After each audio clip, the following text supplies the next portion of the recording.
Chapter 669. Meeting of Michael and Victoria Barnes. The next day, when the first light appeared on the horizon, dark chilly clouds blanketed the sun.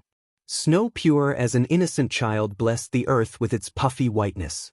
The trees shed their leaves, welcoming the winter with a warm embrace. The winter brought black and whiteness along with a bone-chilling coldness. Everything in Mazeroth looked white. The black lake resembled a floor made of obsidian. Mazeroth castle towers wore puffy snow-like hats.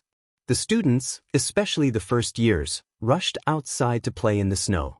Several students showed their imagination through various statues made of ice.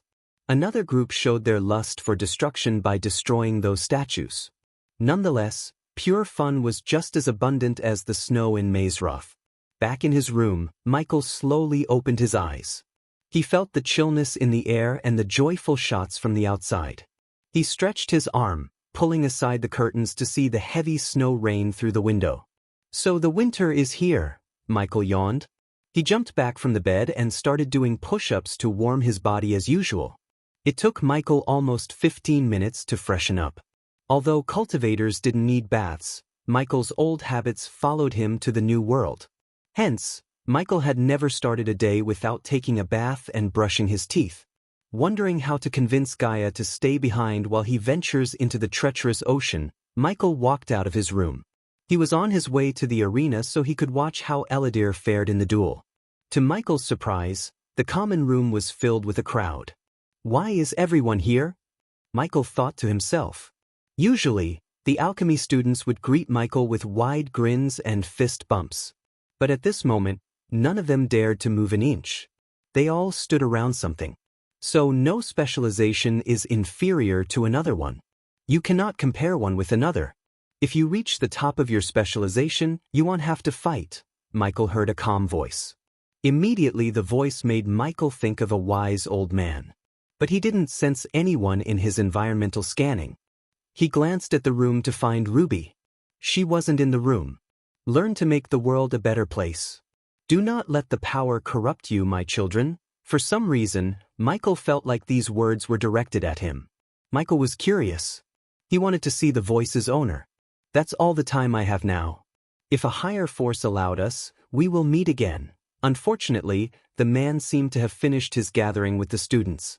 Michael slowly squeezed through the students to reach the front line. He was more curious than cautious. When he reached the front, he saw an old man with a long white beard and round glasses hanging on his nose. He was neither too tall nor too short. His body was hidden within the extravagant purple robes. As Michael imagined, the man looked wise, gentle, and an embodiment of calmness. "Here you are," the man welcomed Michael with a gentle smile. "They wanted to wake you up, but I didn't allow them. Did you rest well?" The man asked in a grandfatherly tone. "Headmaster," Michael was stunned. It was Wulfric, the headmaster of Mazeroth himself. What surprised him more was Michael didn't even sense the man's presence. Even when he met Wulfric face to face, Michael couldn't sense his cultivation stage. But his neck hair tingled. Deep within, Michael felt a strange surge of energy. Every fiber in Michael's body warned Michael of the powerful being before him. One thing was for sure, Wulfric was much more powerful than Michael thought he was. "How about you walk me outside?" asked Wulfric. Michael wanted to get as far as possible from the man. However, he didn't have a choice but to nod. "It'd be my pleasure, headmaster," said Michael. The students around Michael felt jealous. He got to talk to the headmaster alone. Only Michael knew the danger he was in. Having no other choice, Michael walked beside Wulfric. "Among the 4 seasons, winter might be my favorite." "What about you?" asked Wulfric. "I think I like all of them, headmaster," said Michael. "Do you know why I like winter? It's the perfect balance of light and darkness, as all things should be. Don't you agree?" Michael felt a chill running down his spine. Despite the cold, Michael sweated beneath his robes. Silence fell over them. They both walked through the corridor in silence. "Balance, yes," Michael nodded, breaking the silence. He didn't want to make things awkward. This year might be Mazeroth's golden age. "We will receive yet another talented alchemist," said Wulfric. Michael creased his furrows. This chapter upload first at Novel Bin. Net if you want to read more chapters, please visit Novel Next. Com to experience faster update speed, Noah Winston. You might have heard about him. Although Michael expected this deep down, it was still a bit surprising to hear it from Wulfric. I do know him, Headmaster, said Michael. Are you a friend of his? Asked Wulfric. We just know each other. It's a small world, Headmaster. Despite everything, Michael remained calm.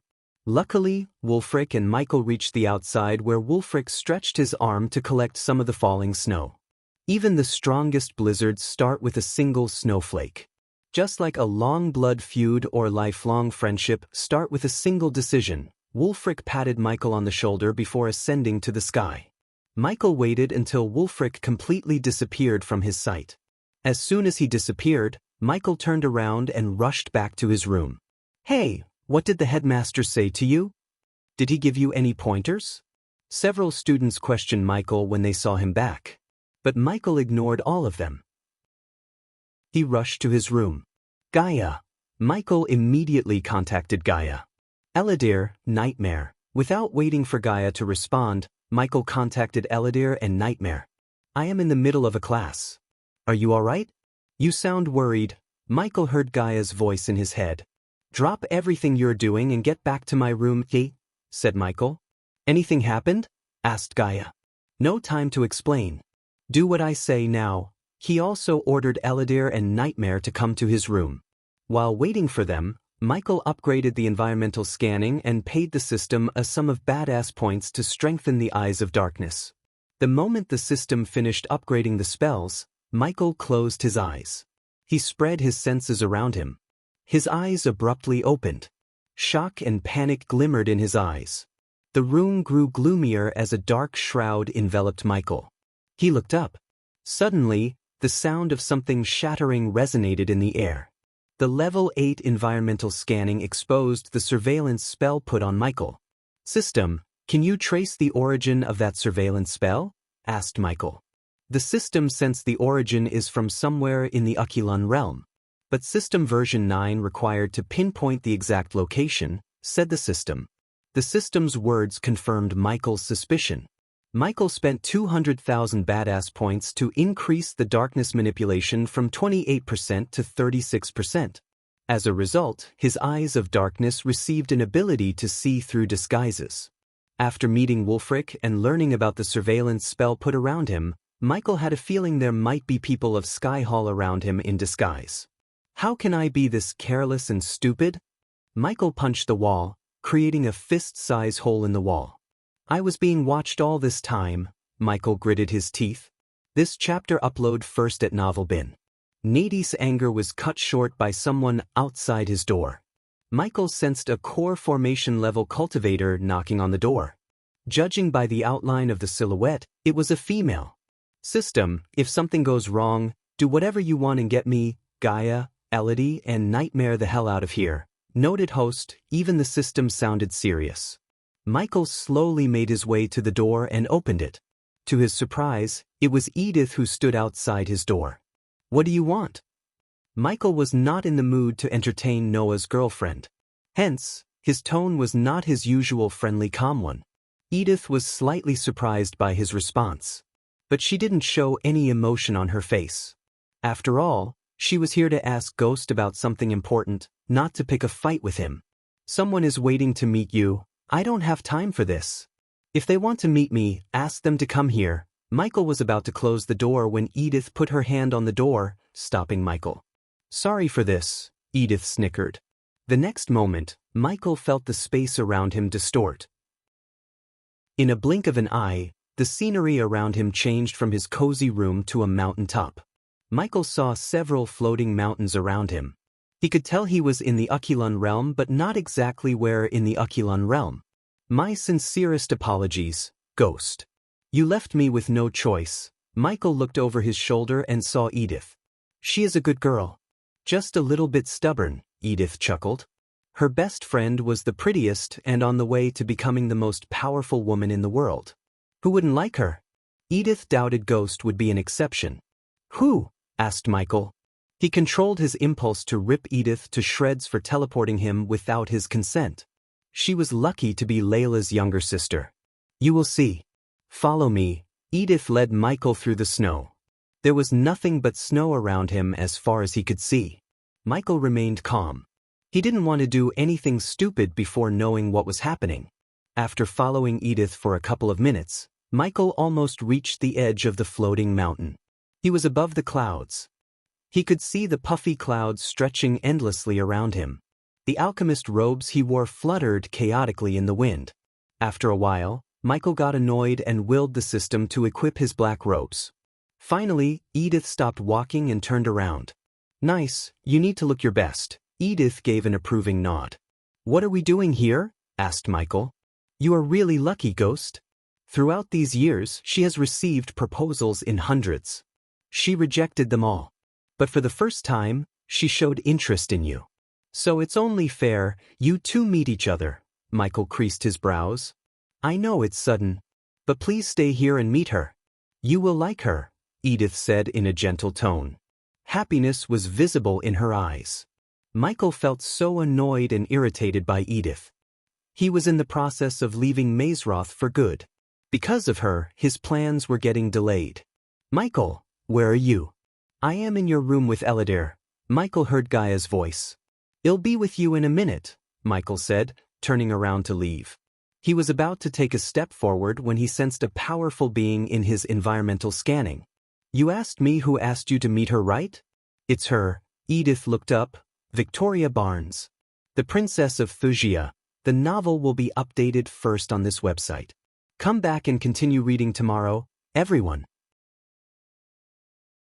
Chapter 670. Meeting of Michael and Victoria Barnes. The moment Michael heard these words, his mind went blank. A ringing sound continued to resonate in his head. Everything from the images of Ubra's first meeting with Victoria to the sanctuary burning in front of his eyes flashed across him. His body and hands shivered in pure rage. Meanwhile, Victoria landed near Edith. She looked at Ghost's back, having no idea who was in front of her. Lila, said Michael. The name immediately put a frown on Victoria's face. She used the name to infiltrate the sanctuary.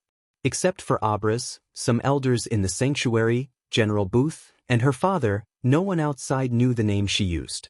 But somehow, Ghost uttered the name. Edith, on the other hand, thought he had said her elder sister's name. Michael slowly turned around. His eyes were bloodshot. All the veins on his face bulged up. Edith also noticed him shivering. Victoria still didn't figure out his identity because of Michael's beard. With a flick of his wrist, Michael took out a dagger. Edith's body tensed up, but Victoria remained calm. Do you remember me, Lila? Asked Michael, surprising Victoria with his question. His voice was cold. Any oblivious man could sense the deep hatred in his tone. But Victoria had no idea. As far as she knew, he was Ghost. Seeing Victoria have no response, Michael pressed the dagger against his face, slowly shaving the beard. Victoria's heartbeat steadily increased. When Michael shaved his beard completely, her heart skipped a beat. The face of Ghost reminded Lila of someone she had forgotten long ago, Abras.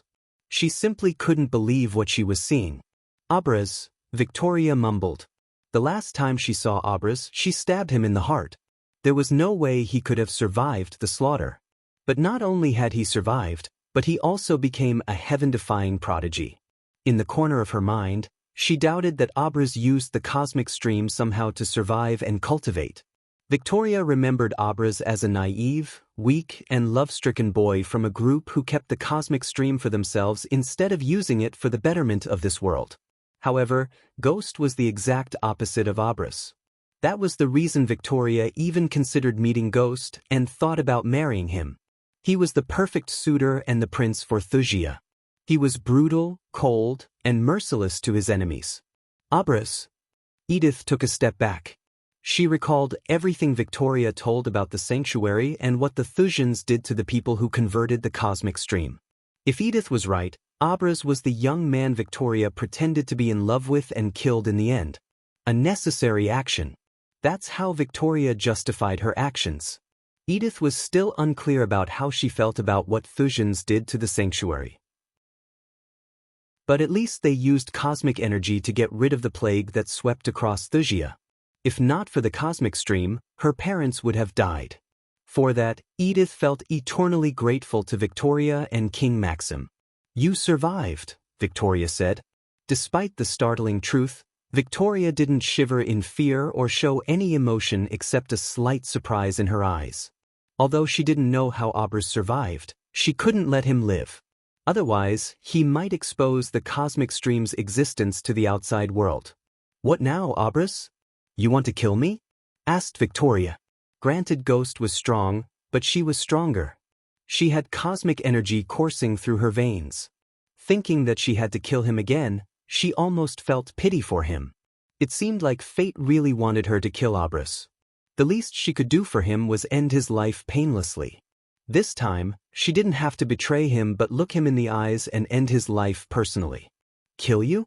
"Ha!" To her surprise, Ghost burst into devilish laughter. He threw the dagger aside. "If I wanted to kill you, I would have done it a long time ago." "No, no, no." Michael shook his head. "You took something from me. Now I am going to take everything from you." His words sounded awfully murderous. Even from a distance, Edith could feel the killing intent. On the other hand, Victoria creased her brows. She stepped forward as sparkling blue energy formed a sword in her hand. The sword made of pure cosmic energy. There was no metal or weapon that could withstand the cosmic energy. She had slain hundreds of enemies using the sword, and it was time to put Aubras to rest. "To do that, you have to be alive," Victoria scorned. She was about to dash forward when Michael surprised her by dashing toward Edith. Victoria didn't expect Michael to target Edith because Edith had done nothing to him. "Arg!" Edith didn't react in time. His speed caught Edith off guard. Without giving both the girls any time to react, Michael stabbed Edith in the neck with a needle. "Get away from her!" Victoria raised the sword to cut down Aubras. This chapter upload first at Novelbin. Net. If you want to read more chapters, please visit Novel Next. Calm to experience faster update speed, but suddenly Edith collapsed to the ground, screaming in agony. "What did you do?" Victoria's instincts told her to stop. Edith rolled on the ground. Her scream echoed through the floating mountain. Michael laughed. Victoria rushed toward Edith. When she squatted beside Edith, Michael snapped his finger. To Victoria's surprise, Edith stopped screaming. Michael circled around him like a predator stalking its prey. It took a great effort for Michael not to slaughter Victoria right here and then. Victoria helped Edith up. Edith's face was completely pale. A second again, she felt an excruciating pain in every corner of her body. It was like she was being stabbed with hundreds of nails at the same time.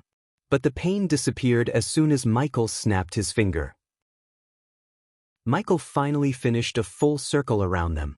"This is just a glimpse of what I am going to do to you and all your loved ones, Lila," said Michael. Victoria clenched her fist. She wanted to cut Aubras into pieces. She would have given him a painless death, but now she wanted to make him suffer. "I want you to see everyone you care about suffer. Brick by brick, one by one, I will dismantle your beloved Wuxia in front of your eyes. I will raze everything you built to the ground." Michael slowly said these words. "You will beg me to kill you, end your suffering. But I won't grant you any mercy. I will kill your family, slowly and painfully. Just like your people did to mine." "Leave her out of this," Victoria growled. Michael tilted his head, staring at Edith for a moment. He then slowly walked toward Victoria. He came close to the point Victoria could feel his hot breath on her. "Why?" whispered Michael. "She had done nothing to you." "She's innocent," Victoria snarled. She wanted to punch him in the chest, crushing his heart. However, she was afraid that would kill Edith. And she was right. Michael injected Edith with the blood tonic. If he wished, he could end Edith's life with a single snap of his finger. Michael didn't hide this.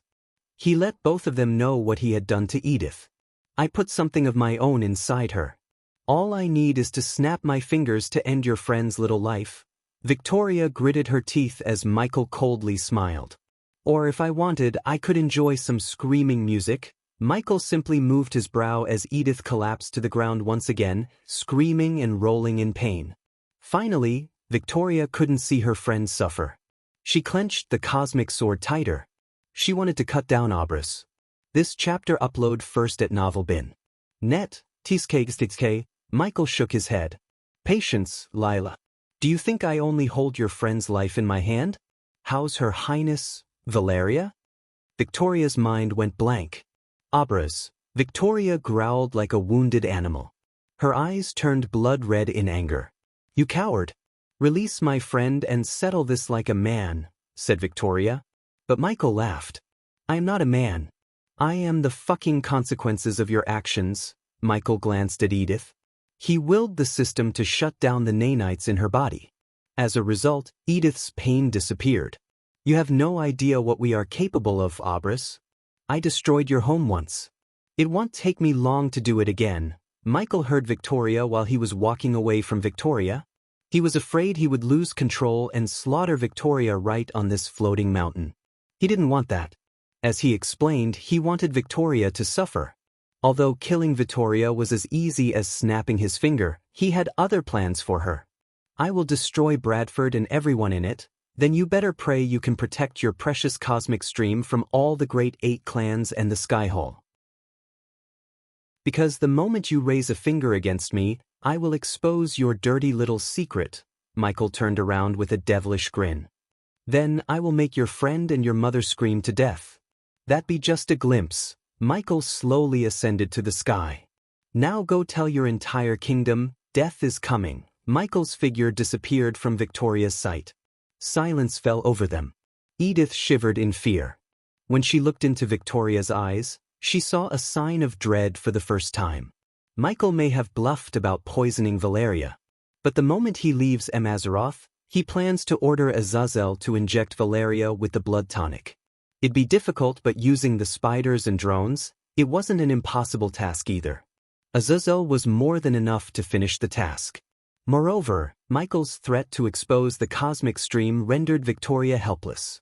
Once the cosmic stream's existence gets out, they would be at war with not just kingdoms but with the great 8 clans and the Skyhall itself. Unfortunately, they were still not strong enough to face the Skyhall. Vicky, what are we going to do now? Asked Edith. She was pretty shaken up by Michael's threat. She lived long enough to tell he wasn't bluffing. Every word that came out of his mouth sounded like a promise. We can do only one thing. Victoria took a deep breath. Prepare for the war, said Victoria. The novel will be updated first on this website. Come back and continue reading tomorrow, everyone. Chapter 671. Goodbye Mazeroth. Leaving Victoria and Edith behind, Michael returned to his room using the runic teleportation. He saw Gaia, Eladir, and Nightmare waiting for him in the room. Where were you? Asked Gaia. Judging by the look in her eyes, she was worried sick. We are leaving. Michael's words surprised the trio. But something happened? Asked Eladir. I've been made, Michael sighed. You met Wulfric, didn't you? To Michael's surprise, Eladir didn't look as surprised as Gaia and Nightmare. Michael nodded. Wait, if you're telling me the headmaster recognized you as the Dark Lord, then why did he leave you alone? Asked Nightmare. I don't know why. But we cannot stay here any longer. Michael was adamant about the decision. It was too much of a risk to stay in Mazeroth any longer. Gaia remained silent. They all turned their gazes toward her, wanting to know her thoughts. And I also met Victoria. Before Gaia could open her mouth, Michael said. Our Golden Valley Victoria? Asked Nightmare. Michael shook his head. No. The Princess of Thusia. The bitch who put a sword through my heart and burned my sanctuary to the ground, Victoria Barnes, Michael growled. Did she know you are Obris? Finally, Gaia opened her mouth to question Michael. Nodded Michael. Then let's get the fuck out of here, Gaia agreed with Michael. Instead of staying in Mazeroth and doing nothing, she preferred to get out of the Aquilon realm and venture into the treacherous ocean. That way, she could find the wise dragon and inquire about her mother. On the other hand, she knew Michael could get stronger by killing the mutated beings in the place. I am up for it. I hate this place anyways. Eladir agreed to leave Amazaroth without a second thought. This chapter upload first at Novel Bin. Net if you want to read more chapters, Please visit novel next. Com to experience faster update speed, thanks to Professor Lane, you have permission to leave Azeroth. But what about her? Nightmare looked at Gaia. She's a professor. It would raise some eyebrows if she disappeared suddenly. Nightmare was right. Taking Gaia would be suspicious, for sure. They might even look for Professor Steinmeier. But leaving Gaia behind the enemy lines, especially after knowing his identity had been exposed, Michael had no other choice. Moreover, bringing Gaia and Nightmare to the treacherous ocean would multiply his experience gain. To take on Wuxia, he needed to be at his strongest.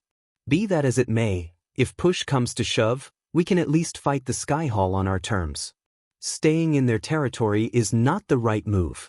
I agree with him. We have to get out of here.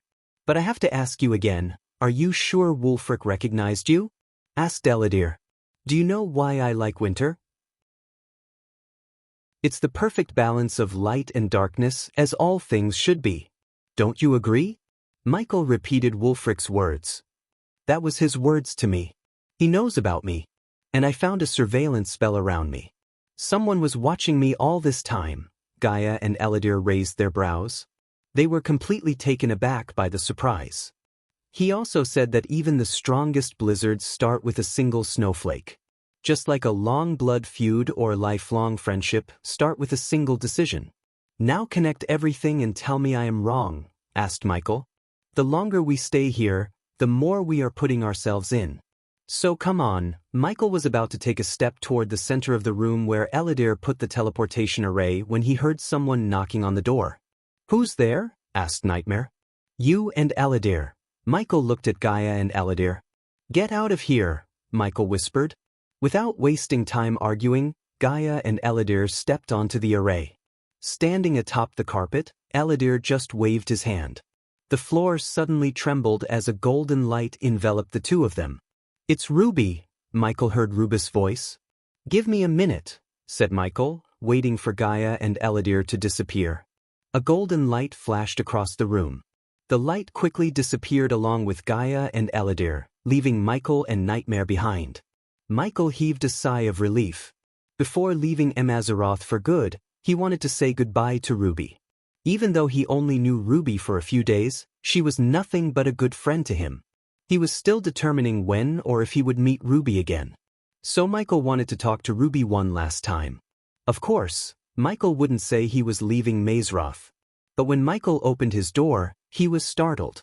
His eyes of darkness revealed Ruby's real face. The one Michael saw standing outside was Rowena. There was no doubt in his mind. He saw her portraits in Winston Manor too many times to be mistaken. Michael was speechless. He had no idea he was being a good friend to Rowena Winston, the holy freaking maiden of the Skyhall.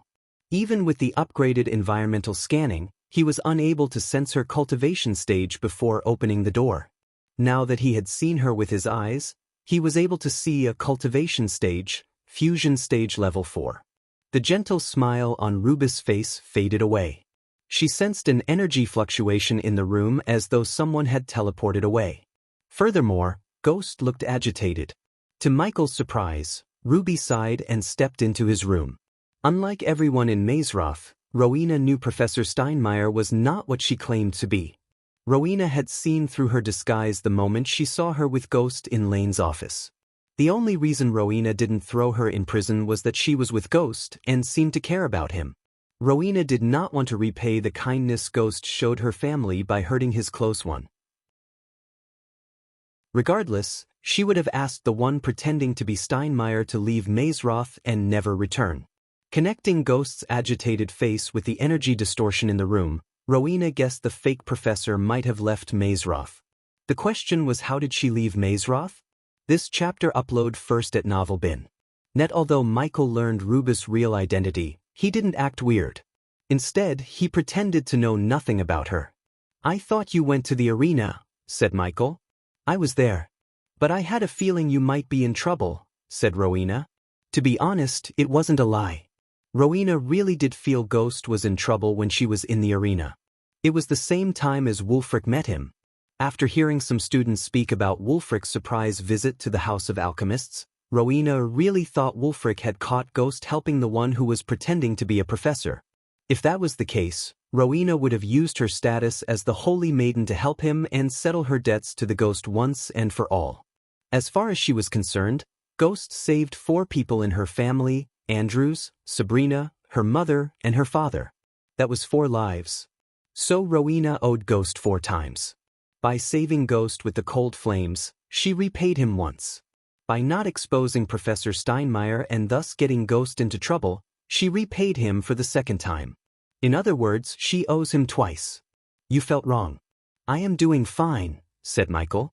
He noticed Rowena slowly walking toward the center of the room where Eladir created the teleportation array. His heartbeat slowly increased. Alerting Rowena was equal to alerting the entire Sky Hall. Suppose Rowena knew about his identity too. Like Wulfric, he was good as royally screwed. At that time, he would have no choice but to put Plan F into action. Is that so? Rowena stood where Eladir and Gaia were a moment ago. Nightmare stared at Rowena without blinking an eye. Unlike Michael, Nightmare didn't know Ruby was Rowena. But Nightmare was not stupid either. The way Rowena looked around the room and the way she tapped the floor irked him. Something was definitely wrong. Nightmare knew it. It seems right, said Rowena. She also stepped away from the array. Anyways, are you coming to the arena? Asked Rowena. I will try. You have something to do? Michael smiled. Although Michael felt like she sensed the array, she didn't recognize him as the Dark Lord. Otherwise, she would have reacted differently unless she has put together another trap. Either way, Michael didn't want to stay in Mazeroth anymore. Too many risks. Getting no response from Ghost, Rowena understood he had something personal to deal with. She respected that. Therefore, she made her way out of the room. I will see you soon then, Rowena said after stepping out of his room.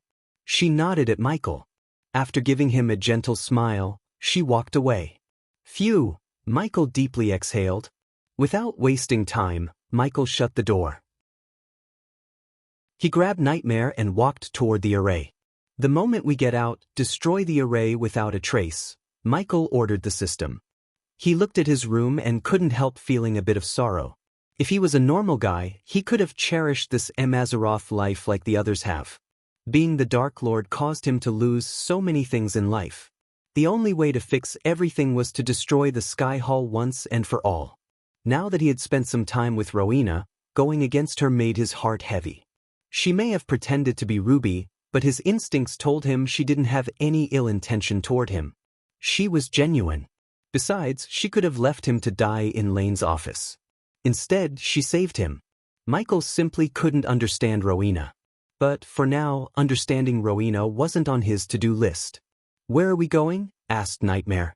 To the treacherous ocean, said Michael. That was just a pit stop before finally venturing into his nemesis homeland, Wuxia. It was time for the Thusians to pay for what they did to him.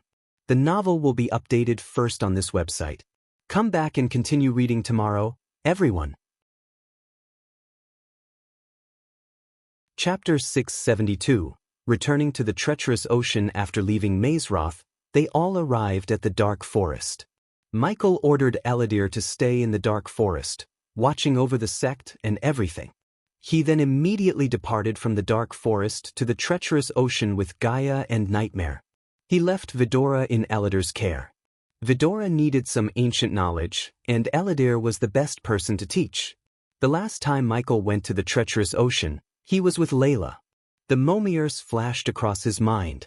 Everything started smoothly with Layla, and the shit hit the fan at the end due to Layla's impulse to harness the first energy. Moreover, the system was offline at that time. It restricted Michael's ability. This time, he was filled with anger, motivation, and with Gaia and Nightmare. It took them a day to reach the outskirts of the Rainbow Island where Layla lived. Michael wanted to go visit her and see how her spirit child was doing. However, Michael chose not to. The entire point of why Michael cut his ties with Layla and the kid was to keep them as far as possible from him. Otherwise, if one day his secret were exposed, they would be spared from the backlash. From the Rainbow Island, it took them another day to reach the treacherous ocean. Even in the middle of the day, the treacherous ocean looked dark and gloomy as night. The winter had no effect on the domain. It looked just as he remembered last time. The entire region of the sea was shrouded in a dark mist and stormy clouds. The sound of thunderclaps reverberated the entire sea while violet streaks of lightning kept lighting the gloomy clouds. Michael felt his power growing within him due to all the darkness around him. He floated in the sky for a moment. "Where do we find this wise dragon?" asked Nightmare. "Let me see my map." Gaia pretended to open up a map. "Oh, there is no map. You don't have to be a jerk about it." Nightmare rolled his eyes. "You are a dragon. I expect you to sense him or whatever," said Gaia. Michael remained silent. He was in the process of controlling his anger. Ever since he met Victoria, he couldn't achieve peace of mind. "Let's go," said Michael before moving forward.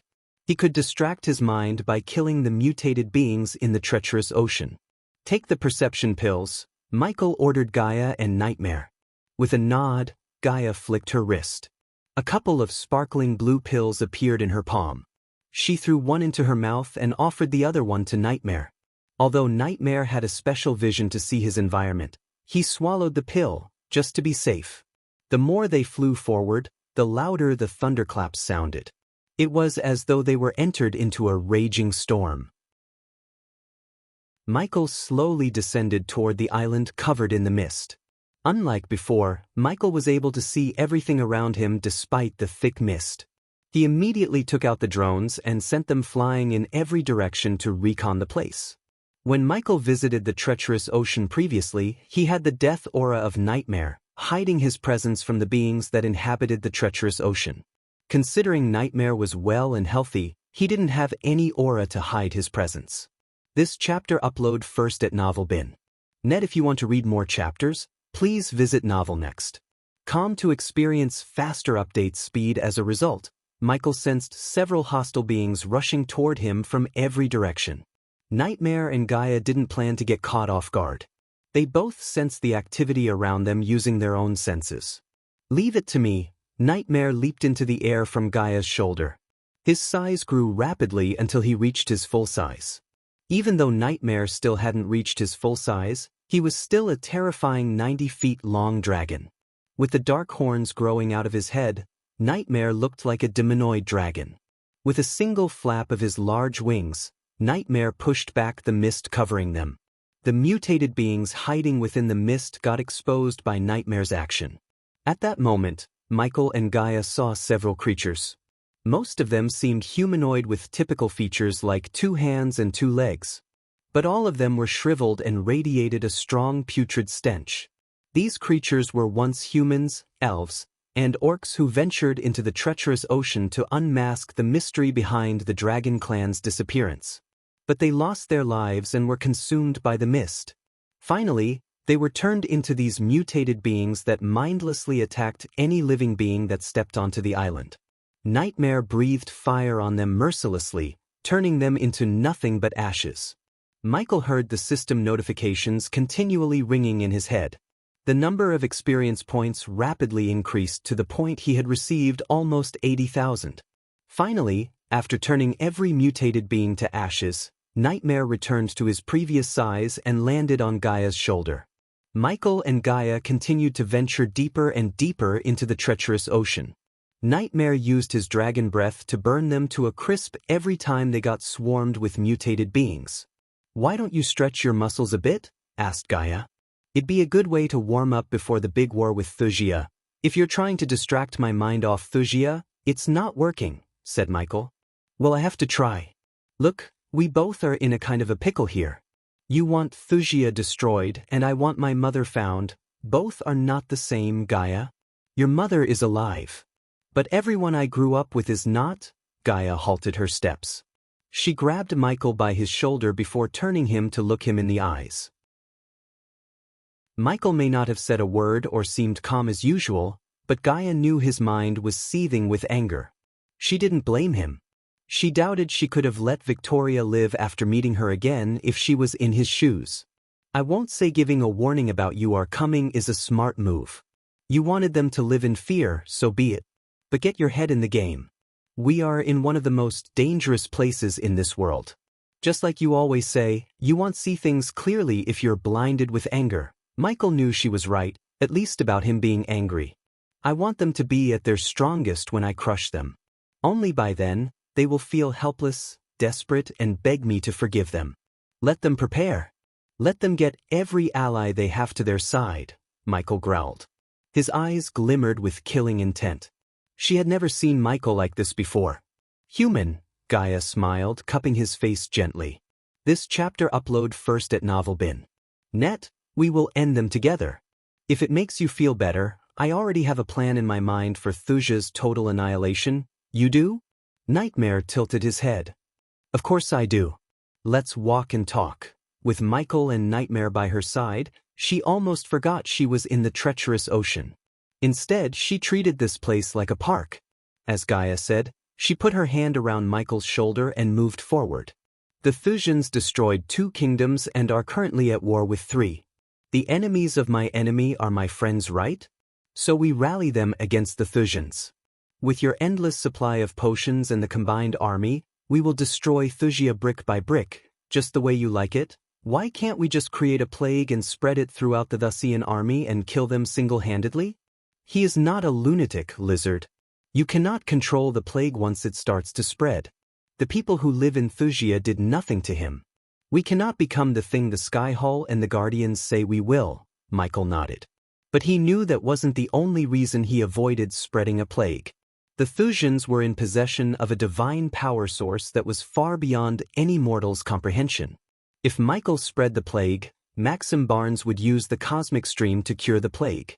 It would not only cure the army, but also power them up. It would be such a pity for the cosmic stream to be used in mortals. Instead, Michael wanted it for himself and everyone in the Order. Once he and his Order absorbed the cosmic energy with the system's help, they would have the edge they desperately need. Plus, fighting an army powered by cosmic energy might force him to use darkness, which might expose his secret to the outside world. Gaia explained all her plans in greater detail while moving forward. Talking about war, destruction, and killing took Gaia's mind off of worrying about her mother. Continuing onwards, they suffered constant attacks from the mutated beings. With each wave of the attack, the number of hostiles that attacked them increased significantly. They moved steadily through the fog for 7 continuous hours before passing through the region of fog and reaching the outskirts of the treacherous ocean. The mist became so thick that they could barely see anything. Thanks to Michael's X-ray vision, he was able to locate the multiple illusion arrays around him. Last time, the arrays made him hallucinate Spectre, which wasn't a great experience for Michael. Lightning bolts crackled around Michael's hands. He sent several bolts in all directions, destroying the source point of the illusion arrays. In a few seconds, he destroyed all the arrays around them. When Eve knows we are going to war with Thuxia, that crazy girl would be the first one to rush to the battlefield. Suddenly, Gaia thought about Eve. Speaking of Eve, Michael remembered the artifact that could enable him to break curses, a legendary skill. Eventually, they felt a bit exhausted and wanted to take some rest. The place was desolate and dangerous, with no trees or caves to take shelter. But he didn't need anything when he had the system. He just bought a couple of comfy chairs from the system and lit a campfire to warm their bodies. Fortunately, the mutated beings temporarily stopped attacking, probably because there were no mutated beings in this part of the treacherous ocean. Michael leaned back on his chair. He took a quick look at his status. Nightmare's kills gave him nearly 200,000 experience points. As a result, he reached fusion stage level 9. Half immortal stage, here I come, Michael thought in his mind. The novel will be updated first on this website. Come back and continue reading tomorrow, everyone. Chapter 673. Using the Soul Eater again. Only Nightmare was able to sleep on Gaia's lap, curling himself into a ball. They too were deep in thought. For Gaia, it was her mother. For Michael, it was Victoria and everything the Thuxians did to him. Every time he closed his eyes, he saw the burning sanctuary. He heard his friends scream only to get slaughtered by the Thuxian soldiers. Those soldiers didn't show any mercy, not even to the little ones. In Michael's mind, the elders weren't blameless either. They had a divine power source for centuries, yet they didn't even bother to use it. The cosmic stream remained useless in the sanctuary. Michael decided long ago not to make the same mistakes the elders did. The moment he destroyed Wuxia, he would absorb the cosmic stream, or if he couldn't, he would destroy it so no one could use it in the future. Do you have any clues about finding this wise dragon? Gaia leaned forward. The last time you came here, did you see any pathways, hidden entrances, or any signs of a dragon? She asked. My drones are searching this place as we speak. If a dragon is living here, we will find it, said Michael. You better find a cure for my mother. I don't want her to suck my blood when I am asleep, Gaia chuckled. I am telling you again, the cure will only get rid of a vampire's bloodlust and weakness for sunlight. Their abilities like immunity to magic attacks, speed, and strength will stay the same, so she will be like us? Gaia asked after giving Michael's words a little thought. Let's find another vampire and try that cure first on him. Then, we can move on to your mother. We should definitely do that. They spent the following minutes discussing Eve, Wuxia, and Adelia. Then, their conversation slowly moved toward the Blood Prince. To be honest, Michael didn't have a solid plan to deal with the Blood Prince. First, he needed to gather more information about the Blood Prince. It was a pity he left Mazeroth. Professor Lane and Gilrine seemed to have a lot of knowledge about one. Fortunately, they had Lord information to turn to. As they were conversing, the ground suddenly trembled in a rhythm as though something huge was stepping toward them. Michael immediately rose from his chair. He sensed a soul-refining stage being appear in the environmental scanning. Judging by the tremor, Michael knew whatever that's coming their way must be a colossal-size monster. Michael, what the hell is happening? Gaia held Nightmare in one hand and tried to balance herself. They quickly shot into the air. When they reached the sky, they were stunned by what they saw. A colossal skeleton was on its way toward them. It was a dragon, not just any dragon, a skeleton dragon. With each step the dragon took, the ground trembled. The dragon had an overall length of 400 feet, a wingspan of 350 feet, and a height of almost 80 feet. This chapter upload first at NovelBin. Net if you want to read more chapters, please visit NovelNext.com to experience faster update speed compared to this skeletal dragon. Nightmare was a puppy. The dragon moved his head left and right as though it was searching for something. Michael looked into the two holes where the eyes should have been and saw no light of life. He never expected to encounter a mutated dragon this early in the journey. Damn, it'd be a pity to smash this dragon to pieces. We could sell it for millions, Gaia sighed. Despite the dragon's colossal size, it was only a soul-refining stage level 4 beast. With her soul-refining stage level 6 cultivation, she could smash into pieces. Of course, she would have a difficult time defeating it, but Gaia was absolutely positive she could beat the dragon. Michael shared the same thought as Gaia. In the Aqua auction, Layla bought a full dragon skeleton for a whopping 4 billion gold coins. Since this skeleton was at the soul-refining stage level 4, Michael could at least get 1 billion, auctioning the dragon. But first, he must defeat the dragon without smashing it into pieces. Luckily for Michael, unlike undead, these mutated beings had souls. Their souls were corrupted and twisted to the point there was no fix for their souls. Corrupted or not, they had souls. If they had souls, Michael could use Soul Eater to preserve their physical bodies. In this case, he could kill the dragon without destroying its body. Thanks to Michael's recent upgrade spree, the Soul Eater could devour the soul of any cultivator under the fusion stage. Some weak-willed enemies' souls could be devoured immediately. The others who had strong resolve and powerful souls required Michael to weaken them before devouring their souls. The spell was meant to be used when Michael was in his complete Lucifer form, where the cloud of darkness and death range would weaken an enemy's resolve. But even though Michael was in the treacherous ocean, he still didn't use his Lucifer persona. What if someone was watching him? According to the system, there were no more surveillance spells around him. Still, Michael wanted to be safe rather than sorry. The skeleton dragon slowly approached them. Gaia turned her head to the side to see Michael looking at the dragon nonchalantly. He cracked his neck. "Stay here," said Michael. Just a thought about casting the lightning dash spell resulted in himself being surrounded by golden lightning bolts. They danced around his body. Gay heard the low-pitched sound of crackling lightning bolts around him. In a blink of an eye, he dashed toward the dragon, leaving a trail of golden streaks. Sending Michael's presence, the dragon locked its gaze on Michael. Its thunderous roar echoed through the treacherous ocean. When Michael reached closer, the dragon opened its mouth to swallow him. Michael looked tiny in front of its jaw. Wind blast. Michael cast the wind blast to disorient the dragon for a moment. The blast of wind created a deafening boom sound when it collided with the dragon's head. The dragon jerked its head to the side due to the wind blast's force. Michael punched the dragon right between the two holes in its head without giving the dragon any time to react. Several cracks formed in the dragon's head despite Michael suppressing his strength.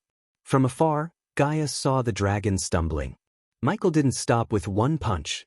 He flew to the side and punched the dragon in the jaw. His punch created a thunderous shock wave. He continued to rain down punch after punch.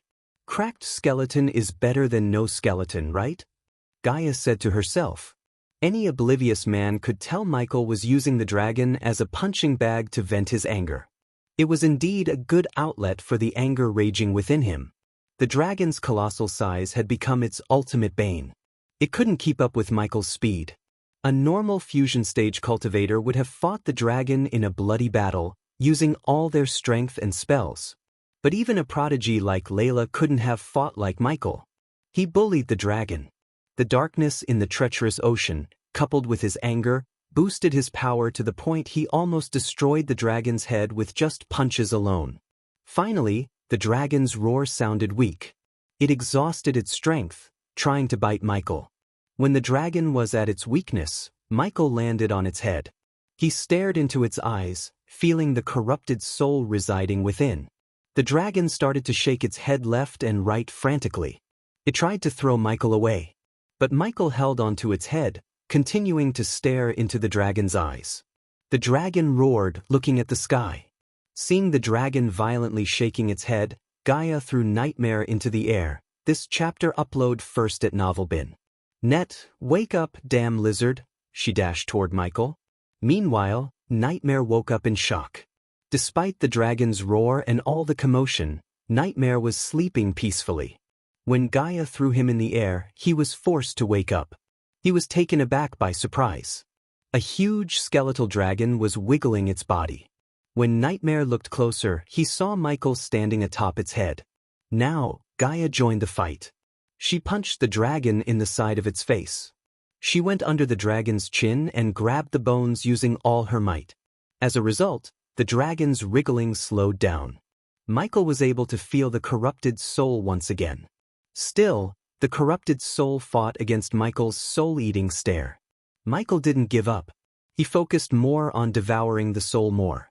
He elbowed the dragon on the head to weaken the dragon further. Finally, a grayish smoke slowly rose within the two dark holes. It was the corrupted soul. Soul transferring initiated. The dragon roared. Its roar was much weaker than earlier. Michael tightened his grasp and opened his mouth, rapidly devouring the soul. The white smoke shot straight into Michael's mouth. Eventually, the smoke stopped, and the dragon collapsed to the ground, moving no more. Once the dragon hit the ground, it created a tremor several times stronger than a typical earthquake. Additionally, it created a thick cloud of dust around the dragon. Ding! Congrats to the host for killing a soul-refining stage, level 4 mutated dragon. The reward is 300,000 experience points as well as 20,000 badass points. The Soul Eater has absorbed the soul of the mutated dragon. The host has received 100,000 experience points. In total, Michael received 400,000 experience points. Compared to Wilcast's soul, he received 5 times the experience points by devouring the skeletal dragon's soul. It was several times eviler and more corrupt than Wilcas. Hence, the increase in experience points. Killing the dragon was the easy part. Now the real trouble began when Michael thought about transporting the skeleton from the treacherous ocean to R where he could auction it in the Aqua Palace. I feel creeped out when you use that spell, Michael heard Gaia's voice behind him. You've only seen me using it once, said Michael, staring at the dragon from above. You have a plan to move that thing? Nightmare came to their side. System. Still trying to learn how to transport the skeleton, Michael turned to the system. The skeleton is too big to teleport. The host can pay 100,000 badass points to dismantle the skeleton. Another 100,000 for teleporting the bones to a choice of your base of operation. And finally, another 100,000 badass points for assembling the skeleton. So a total of 300,000 badass points. Michael was surprised by the system because the system quoted an amount way less than he had actually imagined. So Michael quickly agreed. Dismantle and teleport it to the Dark Forest. I will assemble it later. The novel will be updated first on this website. Come back and continue reading tomorrow, everyone. Chapter 674. The Wise Dragon. After killing the skeletal dragon and teleporting it to the Dark Forest, Michael, Gaia, and Nightmare resumed their journey without a destination. They roamed around the misty island aimlessly, killing whatever comes in their way.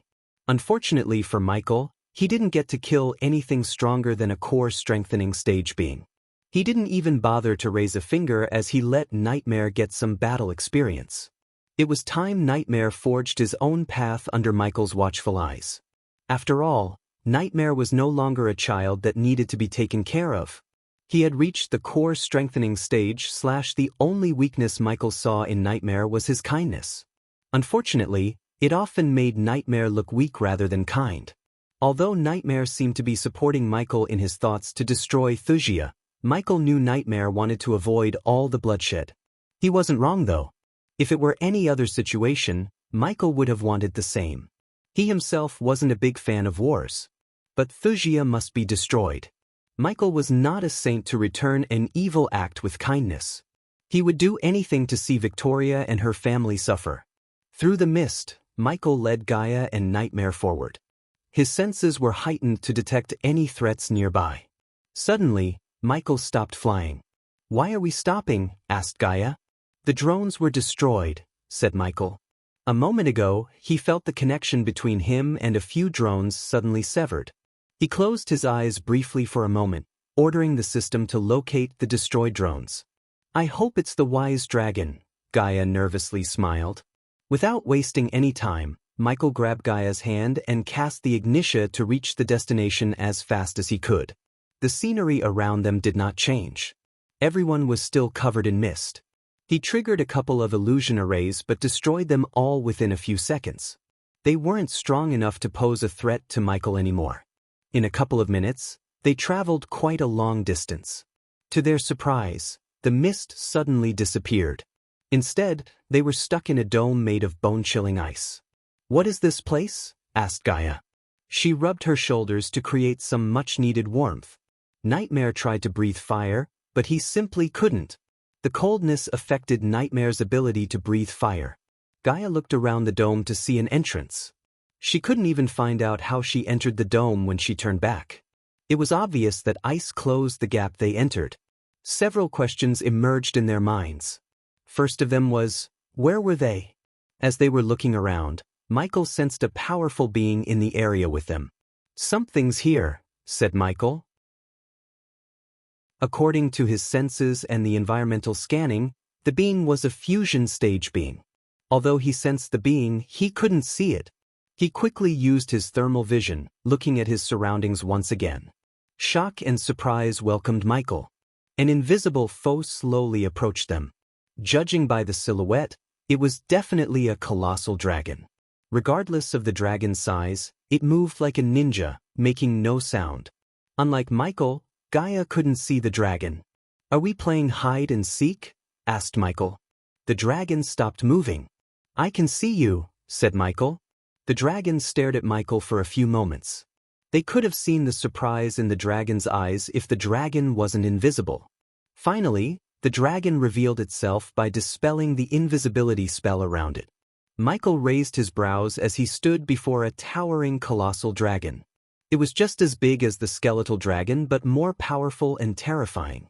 This chapter upload first at Novel.net. If you want to read more chapters, please visit Novel.next. Calm to experience faster update speed. Large emerald eyes sat concealed within the dragon's rounded, narrow skull, giving the dragon a rather menacing appearance.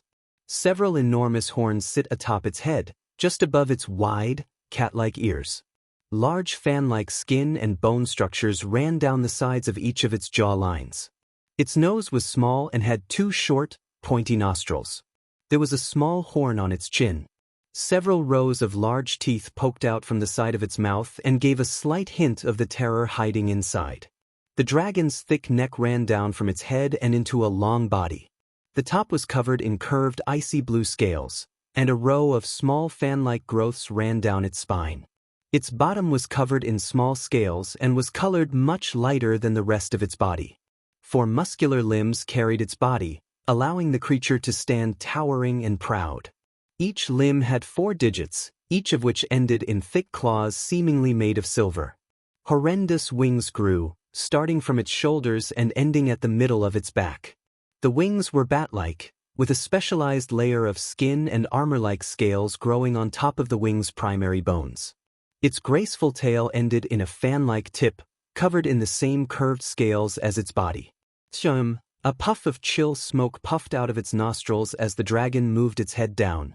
The dragon slowly moved its long neck around Michael. A human, a naga, and a forest dragon. Quiet a strange party, the dragon spoke in a gruff beastly voice. The voice was both terrifying and soothing at the same time. Michael couldn't help but feel a wise man vibe from the dragon. It had a certain wise old grandpa aura around it. "Do you happen to be the wise dragon by any chance?" asked Gaia. The dragon stood tall. A glint of pride emerged in its obsidian eyes. "I am known by many names. And yes, Wise Dragon is indeed one of them and the most befitting name of them all," said the dragon. Gaia's heart trembled. She couldn't believe her luck. She had found the wise dragon just as the vampire instructed her to. Adelia Ashton. "What do you know about her?" Gaia didn't beat around the bush. She immediately questioned the wise dragon. To their surprise, the dragon burst into laughter. "You are a courageous one. Many would have wet their pants. But you have the galls to question me. Is it why you are here? Searching for this Adelia?" The dragon asked. It seemed amused by Gaia's question.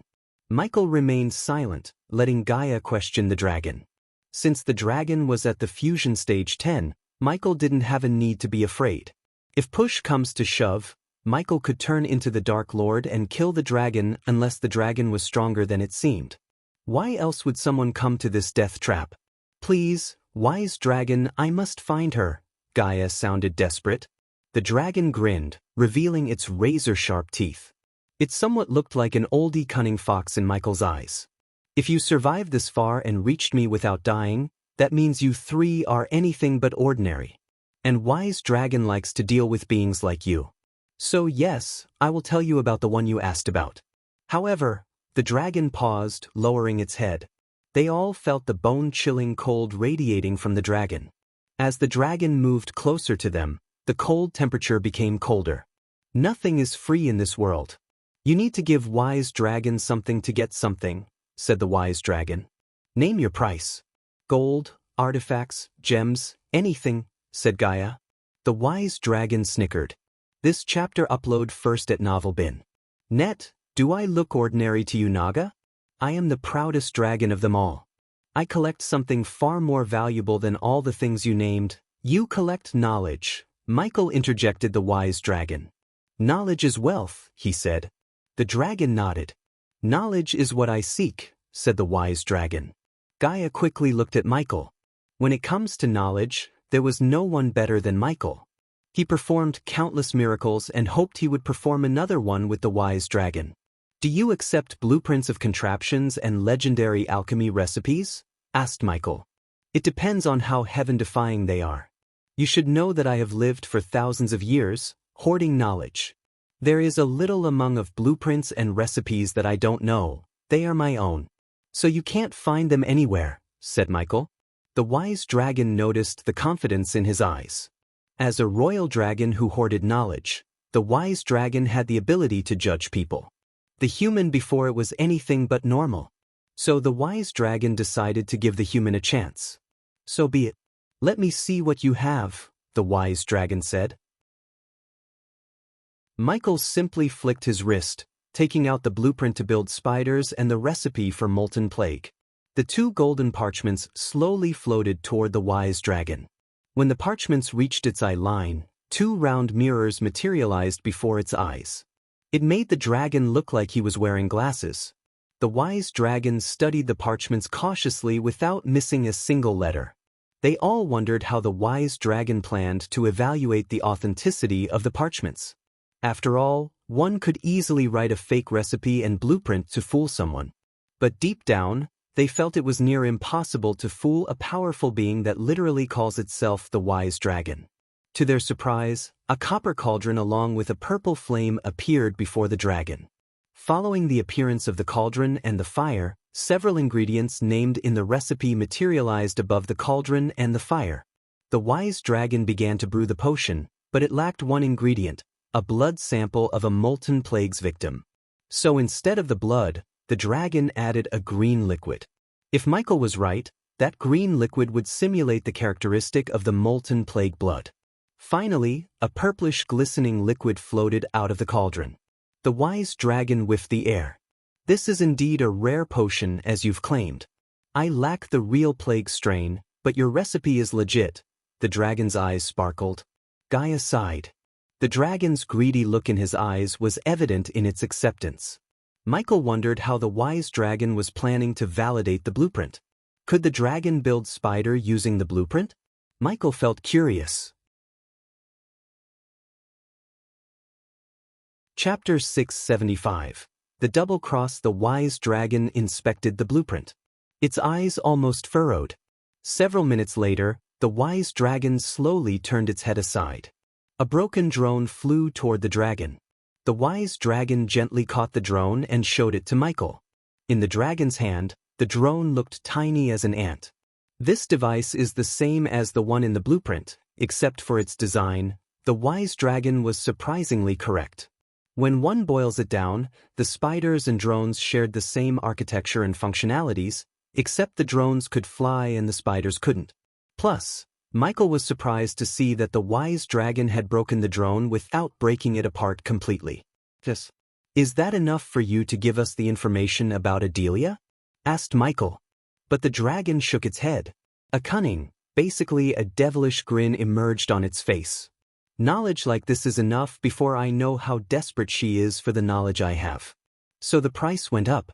Give me one more like this and I'll share my knowledge with you. Gaia clenched her fist. Nightmare quickly squeezed Gaia's shoulder with his claws, wordlessly telling her to remain calm and let Michael deal with it. When it comes to battle, brute killing force, Gaia was the best. But when it comes to negotiating, tricking, and outsmarting powerful beings such as the wise dragon, Michael was the best choice. That didn't mean Gaia couldn't do all this. In fact, she was on par with Michael in trickery. However, she was emotionally involved in this matter. She would do anything to find her mother without giving a thought to her actions. What else? Michael asked himself. There was his dark flames, the primordial flame that no one had heard or known about. There was also the fact he is the Dark Lord, who could snap the dragon's head to the other side. But Michael can't divulge knowledge that puts him in danger with the wise dragon. I have something, but it's not a recipe or a blueprint. Intangible knowledge, something related to the southern continent's void. I know why no one can cultivate in the southern continent. That's not new, said the wise dragon. But do you know the origin of the reason? Where did it come from, and who controls it? Asked Michael. I know, the dragon snickered. Michael was surprised inside. The wise dragon did seem to know a whole lot and deserved the name the wise dragon. How about why it stays there? Do you know that? Asked Michael. The wise dragon's eyes sparkled once again. Silence fell over them. The wise dragon was tempted. I'll tell you this after you tell us what you know about Adelia, said Michael. The sparkling eyes immediately turned predatory. The wise dragon lowered its head, sending a puff of bone-chilling air out of its nostrils. Are you negotiating? I can kill you before you bat an eye. You're sorely mistaken if you think cultivation stages decide our power. I know. But what if you raise the price once again? As the wise dragon, you know you can't blame me for thinking like that. Give us the information, and I will share my knowledge with you. Like you said, you can kill us before we bat an eye, if you think the knowledge is not worth the price. This chapter upload first at Novelbin. Net if you want to read more chapters, please visit Novel Next. To experience faster updates speed. The wise dragon once again laughed at Michael's courage and the way he conducted himself. He was neither too afraid nor too haughty. One would be surprised how many humans the wise dragon has met and dealt with over the years. This human was special. Adelia Ashton, the Queen of Nagaland, the wise dragon said, slowly moving its head higher and higher. She came here searching for a cure to her vampirism.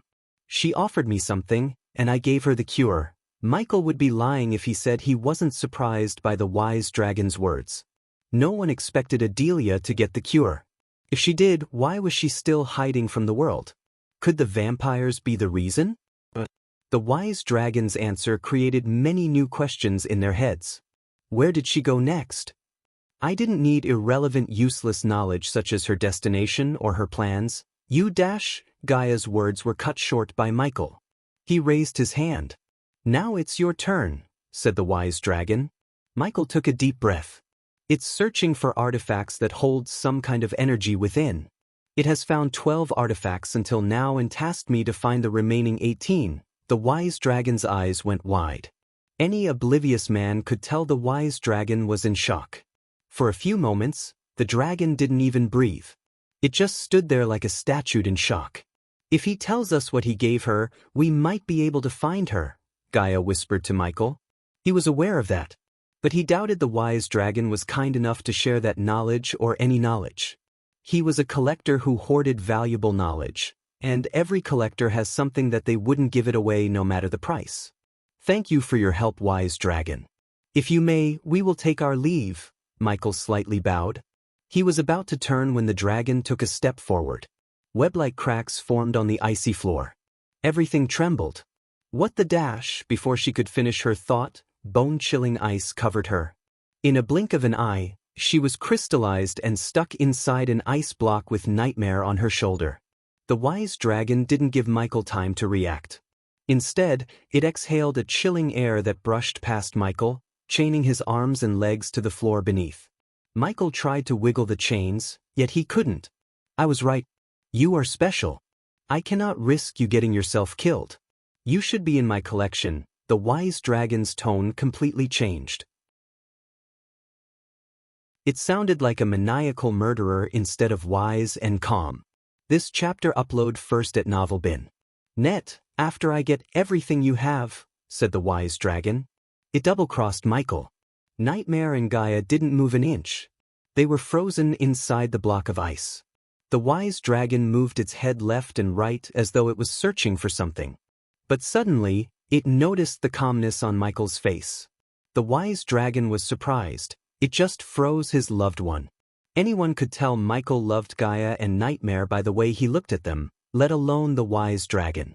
Moreover, the wise dragon noticed the matching rings in their hands. It was evident the Naga and the human planned to marry each other. Yet, the human remained calm. He didn't scream her name or even turn back to look at her. All he did was remain calm. Aren't you going to beg for their lives and yours? Asked the wise dragon. For a wise dragon, you are pretty stupid, Michael snickered. The wise dragon bore its teeth in anger. Its eyes glowed with fury. Due to its anger, the temperature fell further down. As a result, a thick layer of ice formed on Michael's robes. You hoard knowledge. You do not share them. After all, you are a dragon, and dragons don't share. Even that little guy. Michael looked over his shoulder at Nightmare. Don't share anything easily.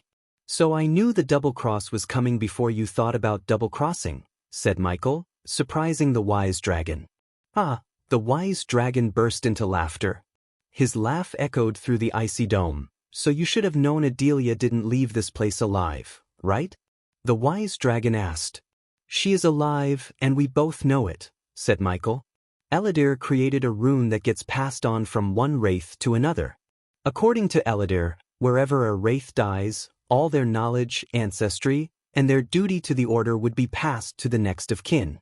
Suppose Adelia died, Gaia would have inherited everything through the rune. Since that didn't happen, Michael knew Adelia is still alive.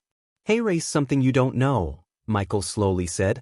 The wise dragon noticed the place growing darker and darker. Thunder rumbled in the sky above. Through the icy roof, the wise dragon saw streaks of lightning flash across the sky.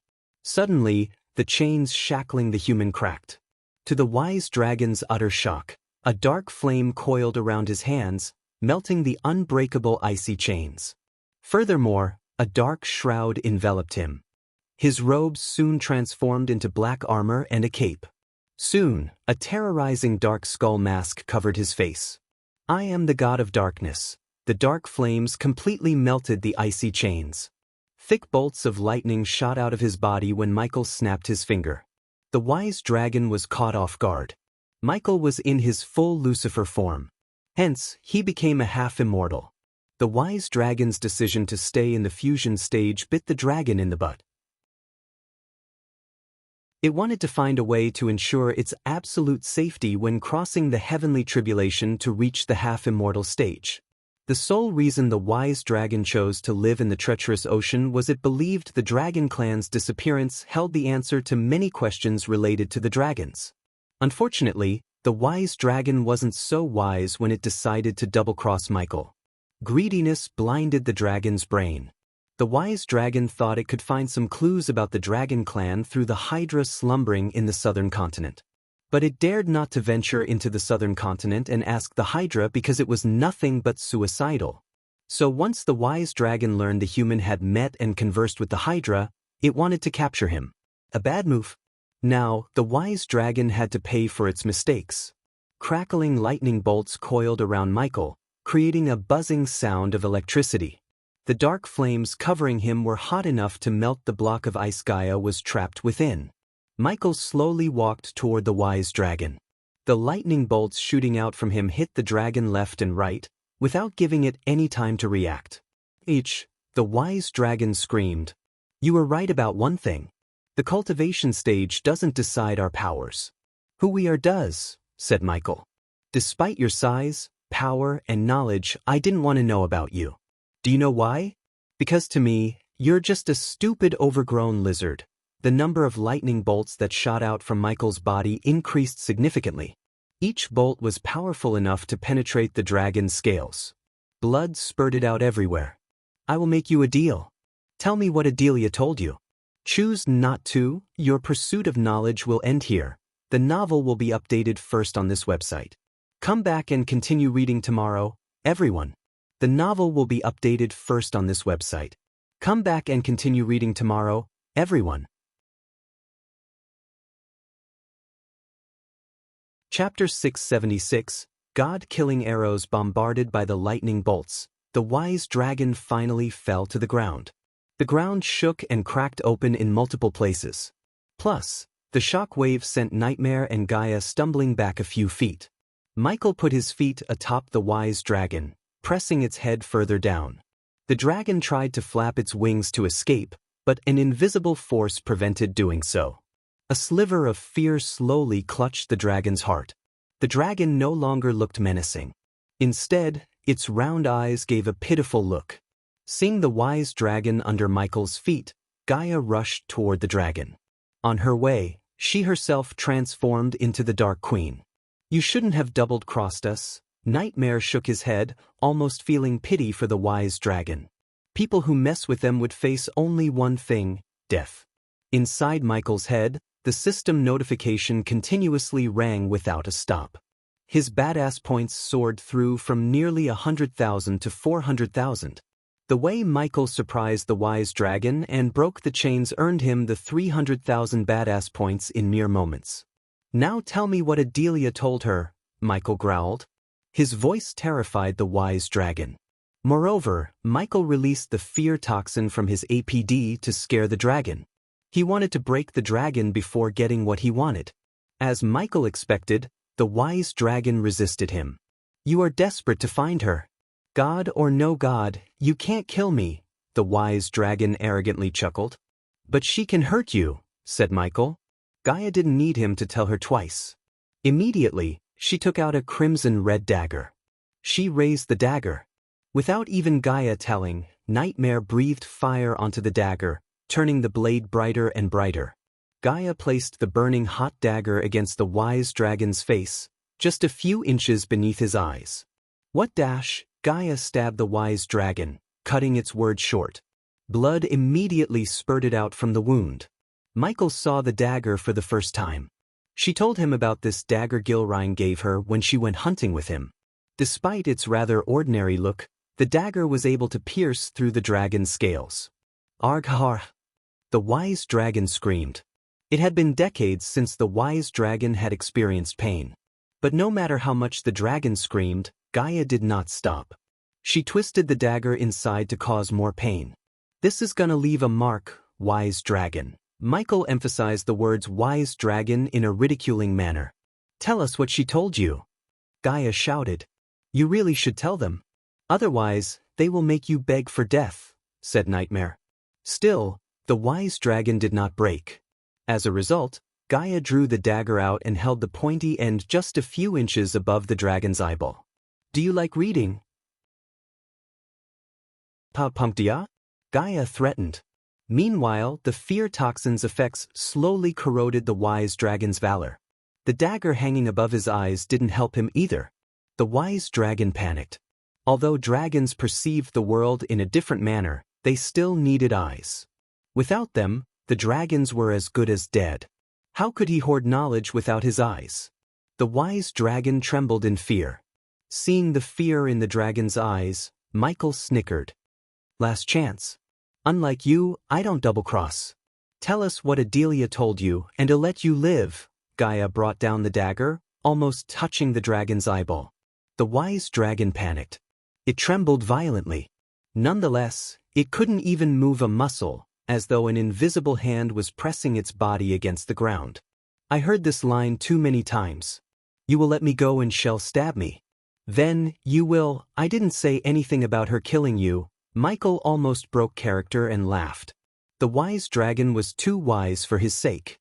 Its words were simply too funny. Okay, let me rephrase my words. We won't kill you, not me, not her, not my dragon. This chapter upload first at Novelbin. Net, if you want to read more chapters, please visit Novel Next. Com to experience faster update speed. How can I dash? Stab him, said Michael, interrupting the wise dragon's words. Gaia raised the dagger to bring it down upon the dragon's eyes with her full might. No! The wise dragon shouted as Gaia's hands stopped in midair. Tell you, just don't hurt me, that's a good wise dragon. Michael patted the dragon's face. She told me about the god-killing arrows forged by the Sky Hall founders. Michael creased his brows. What else? He growled. His voice became colder. She said there are 5 arrows, each of them scattered around the world. That's all I know, said the wise dragon. But did you try to kill her as you did to us? Gaia punched the wise dragon with the hilt of her dagger. Any dragon would have growled in fury if they weren't affected by the fear toxin. Tell me more about these arrows, wise dragon. Michael moved closer to the wise dragon to look it in the eyes. I gave the cure to her, she teleported away. I don't know more. The wise dragon was wise enough not to mention it tried to kill her, resulting in Adelia using a teleportation scroll. System, do you know anything about these arrows? Can you track them down? Michael asked the system. He didn't see any other way to find them as the wise dragon really seemed to have no idea about the arrow's location. The system level is too low to perform the task. Unfortunately, the system couldn't help Michael. However, the system has sensed special arrays preventing normal teleportation scrolls. If she had used one despite the arrays, the space distortion would have left a mark in the wise dragon. Once the host pays 200,000 badass points and kills the dragon, the system can scan it to pinpoint Adelia's destination. From there, the host might get some answers. Surprisingly, the words followed after the system level was too low gave Michael a way to find Adelia. It wasn't much, but it was better than nothing. Michael immediately agreed to the system. You don't know anything more? Michael tilted his head. The wise dragon slowly nodded, wordlessly telling him no. Deal is a deal. Michael sighed. Gaia clenched her fist. She didn't want to let the backstabbing dragon live. She was about to disagree with Michael when she saw Michael place both his hands on the dragon's face. The dragon suddenly quivered. Soon, it frantically wriggled its body as its obsidian eyes turned white. Michael began to use the Soul Eater on the wise dragon. Even if the system didn't ask Michael to kill the dragon, he would have done it anyway. The moment the wise dragon decided to double-cross him, it sealed its own fate. Besides, Michael knew it was going to double-cross him. When he activated his X-ray vision, he noticed skeletons of various races trapped inside blocks of ice beneath the ice floor. The Soul Dragon froze after one gave him a piece of information. That was how the wise dragon remained the sole owner of such knowledge. But the wise dragon's karma caught up with it when it tried to do the same to Michael. Since the wise dragon was weakened by the lightning bolts and the fear toxin, it was easy for Michael to absorb the wise dragon's soul. He didn't get as much resistance as he got from the mutated dragon. A cloud of white smoke slowly rose from the wise dragon's eyes and floated into Michael's face. He opened his mouth to speed up the process. Gaia had to force the dragon with all her might to stop it from quivering. As seconds flew by, the wise dragon slowly stopped moving. But unlike before, a bright light shot out of Michael, enveloping the wise dragon. The light lasted for a few moments, radiating an otherworldly whistling sound. Afterward, the light disappeared along with the wise dragon's body. This chapter upload first at novelbin.net. What the heck system? I could have sold the dragon's body for billions. Michael was stunned. He never thought the system would take the dragon's entire body and disappear. Ding! Congrats to the host for killing a fusion stage, level 10 mutated dragon. The reward is 500,000 experience points as well as 20,000 badass points. The Soul Eater has absorbed the soul of the wise dragon. The host has received 200,000 experience points. Congratulations to the host for leveling up. The current level is the fusion stage level 10. The system notification sounded in his head. After killing the wise dragon, he was just 400,000 experience points away from breaking through to the half-immortal stage. Then, you wouldn't have found where Adelia went after teleporting from here, the system rebuked. The system has located Adelia's destination using the energy mark in the wise dragon's body. Where did she go? Asked Michael. The castle of Kane family? Yet again, Michael was surprised by the system's answer. To the Kane castle? Michael asked himself. Unfortunately, the host lacks the required badass points to teleport away from the treacherous ocean. So the system recommends exploiting the place and earning more badass points to give the system. Yeah, right. Michael rolled his eyes. What did you do? Gaia panicked. I may have found where your mother teleported to. Gaia's heart skipped a beat. Her eyes went wide behind her mask. Where? To the castle of the Kane family. Just like Michael, she was shocked too. She recalled meeting Elder Kane in the castle last time. Elder Kane's full name is Ashton Kane, right? Asked Nightmare. I thought it was a coincidence, but if she teleported to the Kane family out of all the places she could have, I think it might not be a coincidence. What if Ashton Kane has some connection with Adelia? Nightmare's questions made sense, and Michael shared the same thought too. Let's get out of here, said Gaia. Not yet. We have to find the curse-breaking artifact and a way to leave the place, answered Michael. The trio left the wise dragon's dome immediately. Once again, they resumed their journey deeper into the treacherous ocean, searching for the artifact that could give Michael a legendary skill. Chapter 677. Ghost Town. Several hours had passed since Michael had absorbed the wise dragon's soul. Michael's power steadily grew toward the half-immortal stage. He was pleasantly surprised to see Gaia breaking through to the soul-refining stage level 7. Unfortunately, they didn't come across any powerful enemies. Instead, they had an eventless journey. They continued to roam around the island. Michael ordered the system to scan the island to find points of interest. But after spending 200,000 badass points to locate Adelia's teleportation destination, he only had 60,000 badass points. God-killing arrows. Sounds ominous, said Nightmare. I wish we had learned about them earlier. Whatever they are, we cannot let anyone else find them, especially the Sky Hall or the Guardians, said Gaia. Her tone was grave. Judging by the name, these arrows were something that could hurt Michael. He was the only god Gaia had met in her life. Finding her mother was the only way to know more about these arrows. Let's find the artifact first. Then, we can worry about these arrows, said Michael. Surprisingly, he was calm. Don't you feel everything is coming together? Asked Michael. What do you mean? Asked Gaia. Wulfric finding my identity, Rowena pretending to be my friend, your mother being a vampire, the god killing arrows. Michael listed out the things in his mind.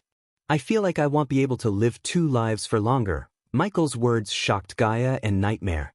Don't tell me you're planning to reveal yourself as the Dark Lord. The entire Sky Hall will hunt you down. The last time I checked, we were not strong enough to take on the Sky Hall, said Gaia. We can't take on the Sky Hall, but we can hide from them. Michael started to form a plan if his identity got exposed. The war with Wuxia might be a new beginning for him. Ironically, his life ended and started with Wuxia. The history might repeat in a few months when he steps onto Wuxia. System, are you powerful enough to hide me and my subordinates from the Sky Hall? Michael prayed deep down for the system to say yes.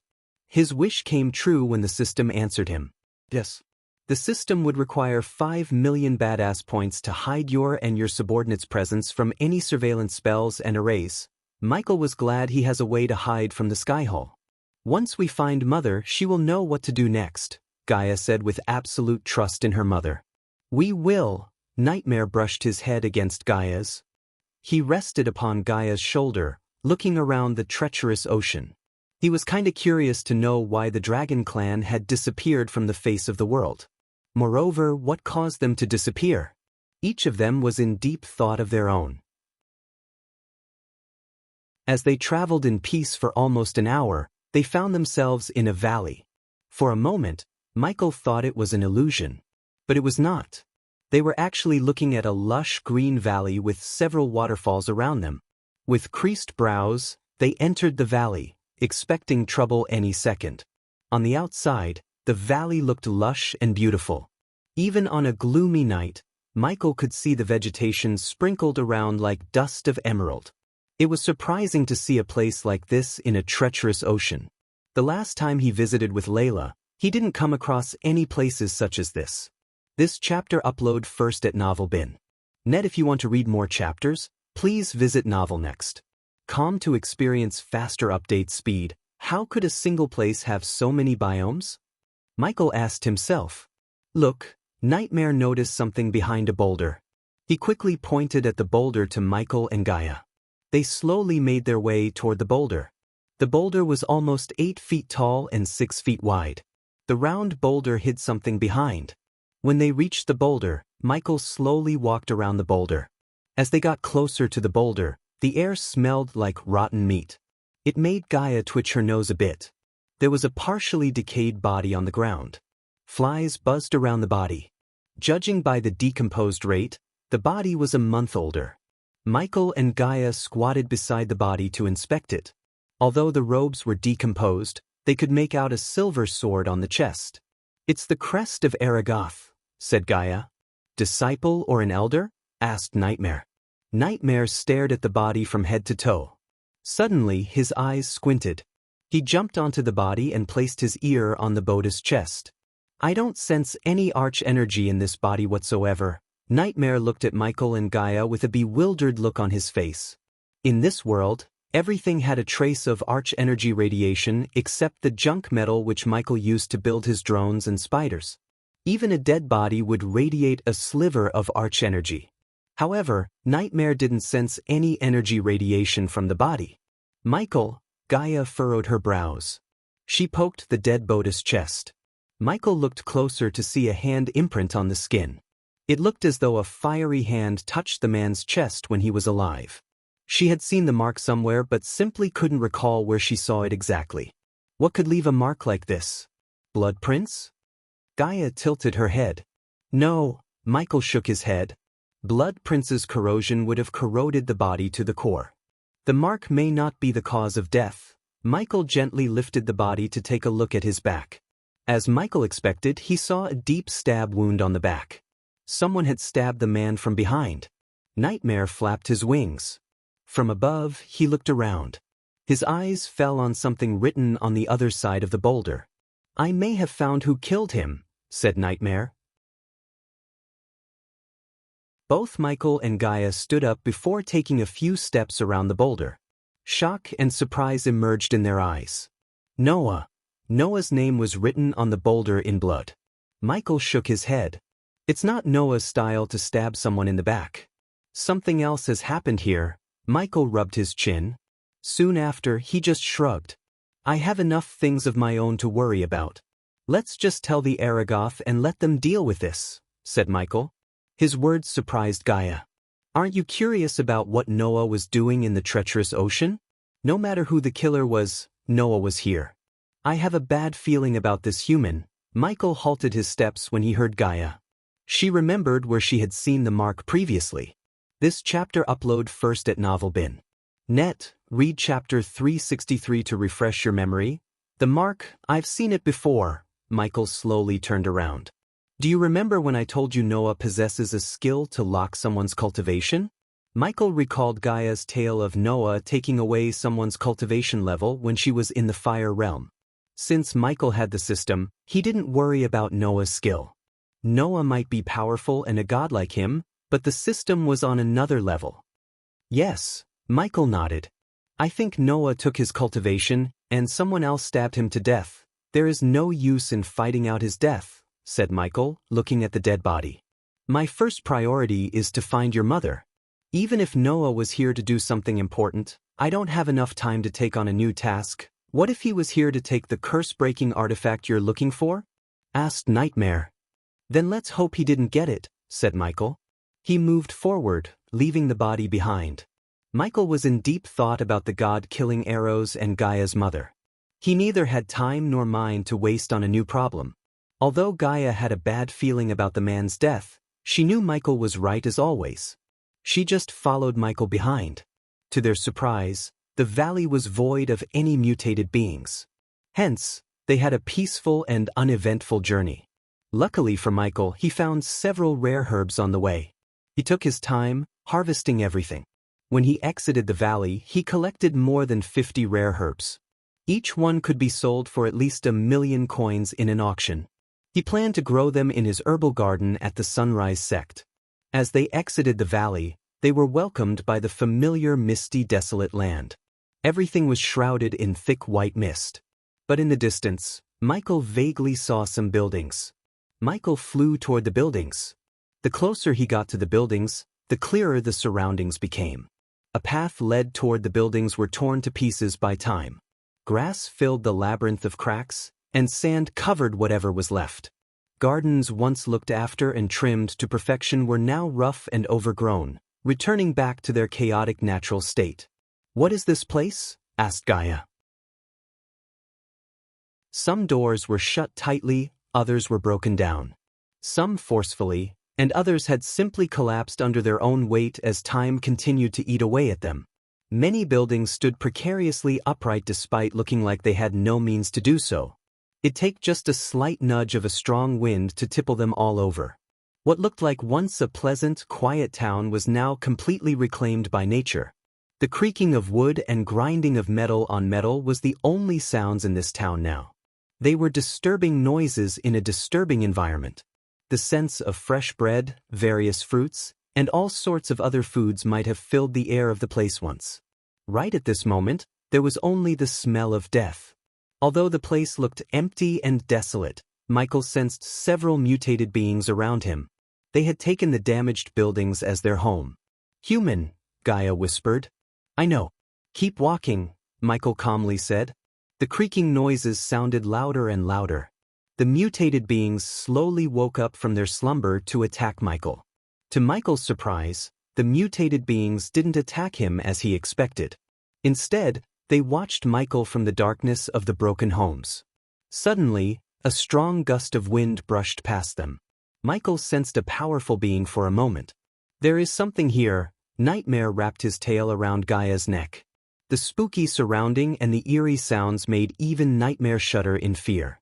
The novel will be updated first on this website. Come back and continue reading tomorrow, everyone. The novel will be updated first on this website. Come back and continue reading tomorrow, everyone.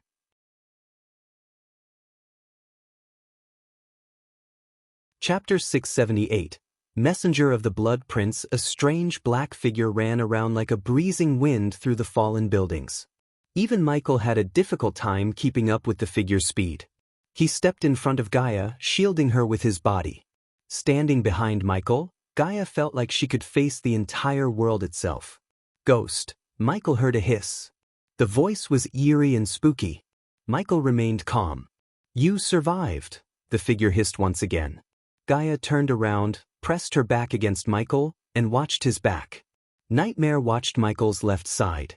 They prepared themselves for another battle. Only Michael knew the figure circling them was a fusion stage warrior. His senses told Michael the figure was stronger than the wise dragon itself. Ghost, I am getting annoyed, said Michael. Without even Michael himself realizing it, he was slowly stepping into his godhood. The stronger he was, the more he acted like a god instead of a mortal. Patience is a virtue, the voice whispered. The Blood Prince. The figure's words surprised Michael. Sent his regards. Suddenly, Michael noticed the figure dashing at him with the speed of lightning. Clink. Michael's instincts screamed at him as he raised his arm, retracting the black shield. The figure's steel-like claw hit the shield. Sparks flew in all directions. Michael and Gaia took a step back due to the force. Funny, said Michael, looking around the ghost town. I wanted to say the same. Once again, the figure dashed at Michael with speed beyond anyone Michael had ever faced. This time, however, Michael immediately cast the Ring of Fire. To Michael's surprise, the figure leaped over the burning fire circle and tried to attack Michael while moving upside down. Gaia was only able to see a blur. Michael blocked the figure's fist with his black shield. The sound of metal clashing resonated in the air. He should crawl back into whatever hole he came from, said Michael after the figure disappeared into the mist. I am here to send you into a hole, the figure whispered back. No, Michael snickered. You are here to make me stronger. This chapter upload first at NovelBin. Net. If you want to read more chapters, please visit NovelNext.com to experience faster update speed. After killing the stranger, probably the Blood Prince's henchman, Michael could start the heavenly tribulation to enter the half-immortal stage. For a normal cultivator, it was simply reaching the half-immortal stage. But to Michael, it was stepping into godhood. Half-immortal stage was the first step in becoming the god of darkness. The flame around Michael burning hotter and brighter. Due to the flames, the temperature around them increased by several degrees. Michael controlled the flames to send pulses of hot waves in a circle. The houses nearby them caught fire and started to burn with infuriating rage. As a result, the dark night turned brighter. Wood crackled under the scorching hot flame. A few disturbances were enough for the already shabby homes to collapse completely. Out of the blue, a steel arrow shot through the raging flames. The arrow didn't target Michael but Nightmare, who sat atop Gaia's shoulder. Michael quickly reacted. He was fortunate to grab the arrow just an inch away from Nightmare's skull. Nightmare's eyes went wide when he saw the arrow's pointy head an inch away from his eyes. Big mistake, growled Michael. Coming here with them is, whispered the figure. Gaia quickly raised her hand, casting a defense shield around them. A misty green dome to protect them. Although the shield couldn't completely stop the spells cast by a fusion stage cultivator, the shield could absorb some force and energy to give them enough time to react. Michael's feet slowly rose from the ground. Little by little, he ascended to the sky. If the strange figure really wanted to kill him, he had to fight Michael in the air without hiding behind ruins. The figure didn't let Michael fly higher and higher. A flaming chain shot out from the ground, coiling around Michael's leg. Michael gritted his teeth. The chains burnt the skin on Michael's leg despite the ropes. Controlling the pain, Michael lifted his leg high enough to grab the chain by his hand. He quickly conjured the dark flames disguised as emerald green flames. The dark flames protected Michael's hands. When Michael grabbed the chain, it melted due to the intense heat of the dark flame. Michael wrapped the chain around his wrist before pulling it up with enough force to lift the figure into the air.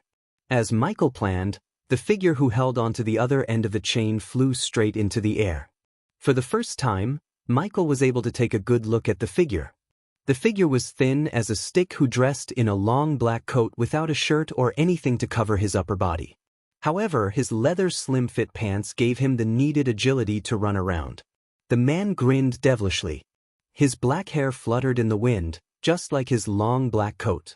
In his hand, he held a pair of curved blades. The fangs were an obvious giveaway that the man was a vampire. To Michael, this vampire seemed different than the rest. Instead of asking any question, Michael raised his hand. Small golden lightning bolts danced around his wrist before shooting toward the vampire. "Don't you know my kind is immune to spells?" the vampire snickered. He didn't even bother to block the lightning bolts. Instead, he let the lightning bolts hit him. All the bolts hit the vampire right in the chest, but none could pierce his body. Gaia's eyes turned predatory. The images of the blood prince punching Michael flashed across her eyes. She wanted to rip the blood prince into pieces. Unfortunately, Gaia could sense she was not strong enough to face the vampire hovering in the air before her. This was Michael's kill. Spell or no spell. "You're going to die here," Michael said. He was nonchalant. Hearing Michael's words, the vampire grinned. To Gaia's surprise, the vampire multiplied himself. Countless copies of him materialized all around them. In a few moments, she was confused about which was the original. Each of the replicas grinned devilishly at Michael. Once again, Michael cast the ring of fire. The pulsating wave of flame shot out of Michael, burning the replicas. He used dark flames instead of normal flames. As a result, the replicas that stood within the spell's range turned into specks of light. "Primordial flame," Michael heard the figure whisper. He sensed a sliver of shock in the figure's voice. "We have lived in the shadows for too long," the figure said. "This is time to reclaim what was ours." Several arrows shot toward Michael, as he burnt every single one of them with the ring of fire. Starting with your precious river town, this chapter upload first at Novelbin. Gaia felt rage coursing through her veins. On the other hand, Nightmare's body began to glimmer. He was just a few seconds away from breathing fire. But Michael remained calm. "You can burn it to the ground for all I care. But if you ever touch Wuxia," the vampire noticed Michael's eyes turning predatory. "I will raise your kind to the ground." Since Michael was a perfect liar, the vampire believed him. Michael's facial expression was good enough to fool the vampire. The vampire felt as though it had found a weakness of ghost. "Wuxia." Michael shot a lightning bolt toward the vampire the moment it uttered the kingdom's name. "Don't say its name," Michael growled. Michael pretended to lose his calm. The vampire's devilish laughter echoed through the treacherous ocean. The sky flickered due to Michael's lightning bolts. Whenever Michael shot a bolt of lightning, the vampire let it hit him in the chest, and it laughed, seeing the lightning bolt had caused no damage. The battle continued for a few minutes in the air until the vampire opened his mouth. "It's a good run. We will meet soon." The vampire faded into thin air, leaving them behind. Even Michael didn't expect the vampire just to disappear. He was somewhat disappointed. He could have killed the vampire to trigger the heavenly tribulation, in his case, stepping into godhood. "How are these vampires going in and out of places that even we can't?" asked Nightmare. "They must have a teleporter," answered Gaia. Michael didn't say anything but flew toward the tallest building in the ghost town. Judging by the tower and the building's architecture, it must have been a place where the people used to worship. The closeted thing Michael could compare the building was a church. The building's roof collapsed, and only one wall remained still, threatening to crumble down any second. There was only a large hole where the front door might have been. "Are we going inside?" asked Gaia. They landed before the entrance. Gaia looked inside to see nothing but ruins, wild veins, roots, and rotten logs. Michael floated a few inches above the ground to prevent their footsteps from knocking down the dominoes of a building.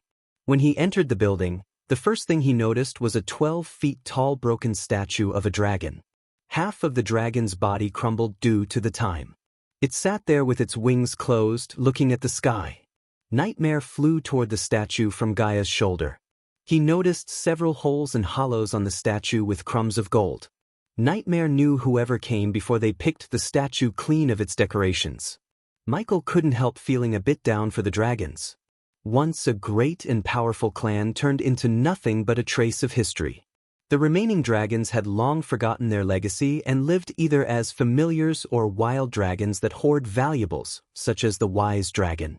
Nightmare landed before the statue. He lowered his head, bowing. Unlike Michael and Gaia, Nightmare felt the urge to worship the statue the moment he laid his eyes on it. "Will you two give me some time alone?" asked Nightmare.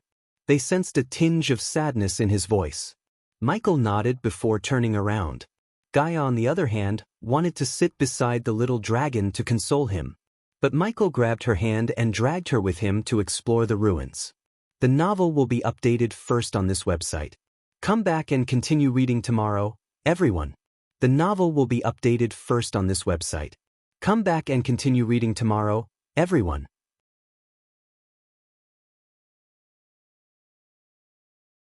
Chapter 679, Gift from the Dark Lord. Leaving Nightmare to stay in silence and reflect on the Dragon Clan's disappearance, Michael slowly walked around the ruin as though he was searching for something.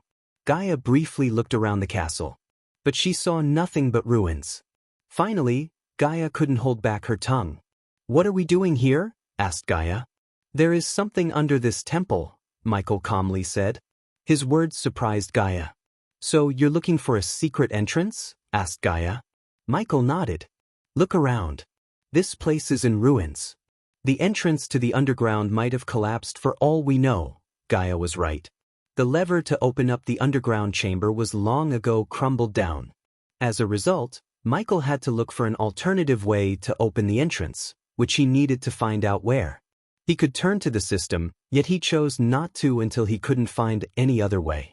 He was saving badass points in case he needed them when he's breaking through to the half-immortal stage. Despite her thought, Gaia still helped him by looking around, turning things, and searching for the entrance. "What about the statue? It's a classic act to hide the switch or the entrance within the statue," said Gaia. "It's pretty obvious, so the entrance won't be there," said Michael. He had already scanned the statue, finding no hidden mechanisms. They continued to roam around the temple until Gaia noticed a broken portrait hanging on the wall that stood still. She cautiously made her way to the portrait. She slowly removed the portrait from the wall. Nothing had happened as she expected. She turned around the portrait. When she removed the portrait, Michael saw a gentle heat inside the portrait with his thermal vision. He floated outward the portrait. The back of the portrait was a rough surface. On the corner, Michael noticed a half-an-inch hollow, the size of a thumb. "Nightmare, come here, buddy," Michael called out for Nightmare. It took Nightmare a few moments to open his eyes and fly toward Michael. "Are you all right?" asked Gaia.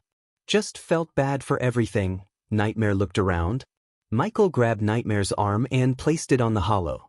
Michael knew a fingerprint reader when he saw one.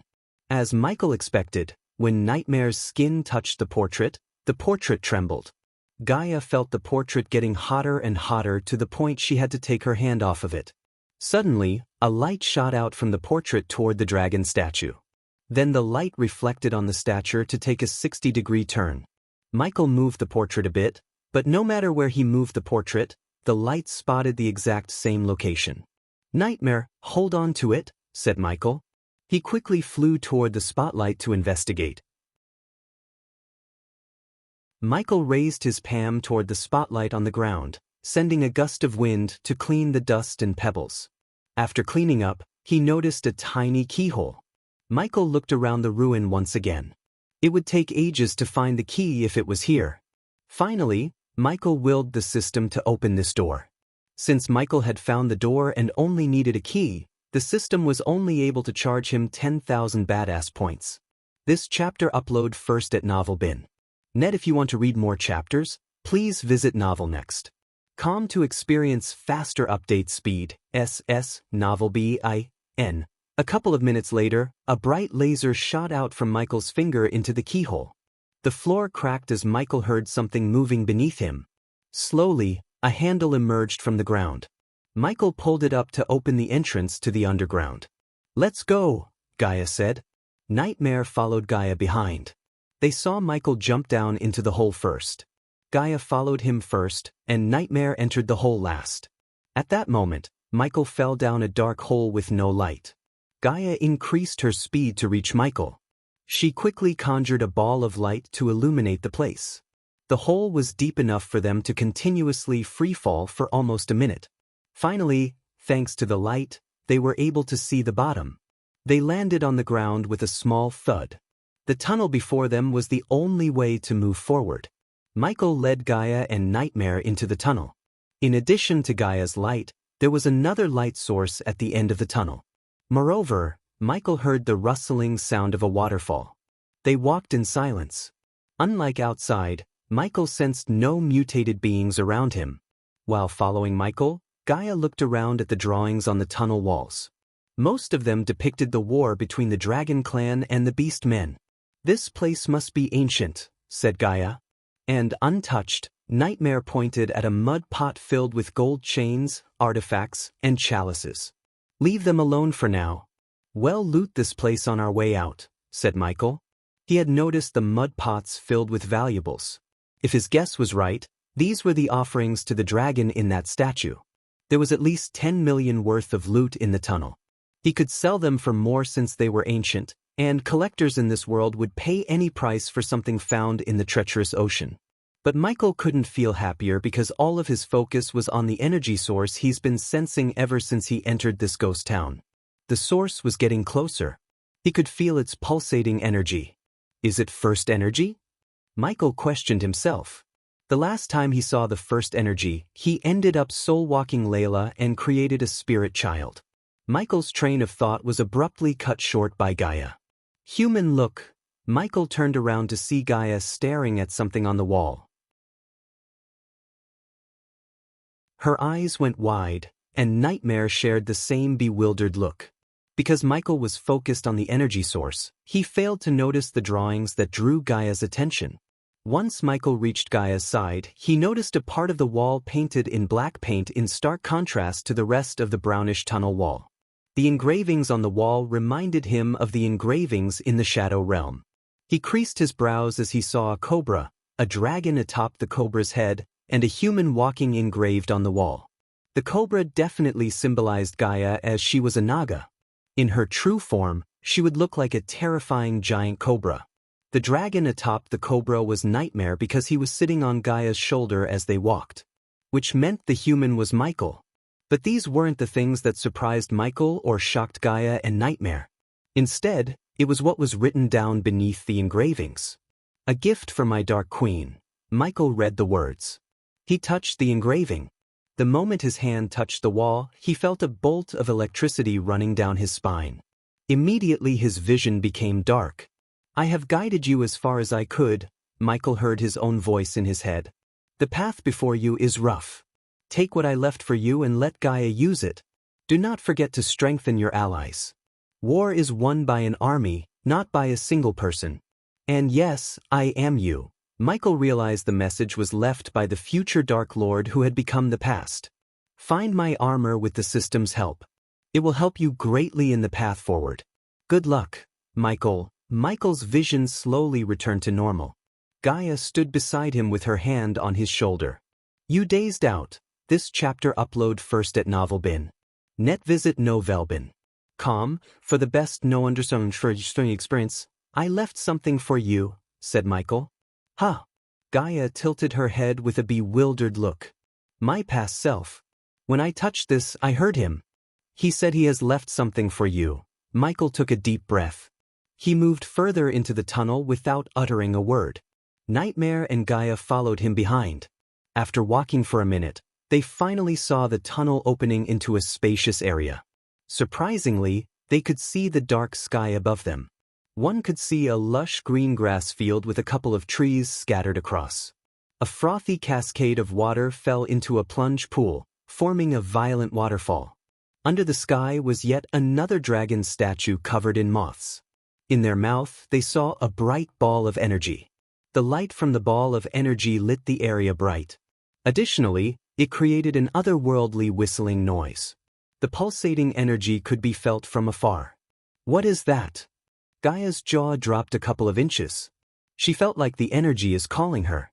Without her control, she started to walk toward the statue. Pure first energy. Michael recognized this energy. However, it differed from the first energy he came across with Layla. System, is this thing going to trigger something? Asked Michael. The energy has been purified and specifically modified to be absorbed by subordinate Gaia, said the system. Michael heard a tinge of surprise in the system's voice. But the system can sense a sliver of instability in the energy due to staying dormant for many years. What does that mean? That means once the subordinate Gaia has started to absorb the energy, it would create a shock wave that attracts the mutated beings in a mile radius toward you, said the system. Let them come. Gaia was just a couple of meters away from the statue when she turned around. Michael, what should I do? I feel like it's calling to me, said Gaia. Michael made his way toward her. He gently placed his hand on her shoulder. Cultivate that energy and do not stop under any circumstances until you've done, said Michael. With a nod, Gaia sat in a meditating position to start cultivating. Nightmare, get ready. This is going to get ugly. Michael unsheathed his swords. They were no special by any means. He got them from the Voldegard mansion. Meanwhile, Nightmare returned to his original size. The ground beneath them trembled as soon as Gaia began to absorb the energy. Michael immediately took out a fuel can from the system storage. He cast the lightning dash before pouring the fuel around them. Sparks flew out of Michael's fingers. He ignited the fuel with his dark flames. At that moment, countless thundering roars resonated throughout the area. Michael and Nightmare were poised to attack whatever comes toward them. Come on, come on, come on, Michael repeated the words, preparing himself for a bloody battle.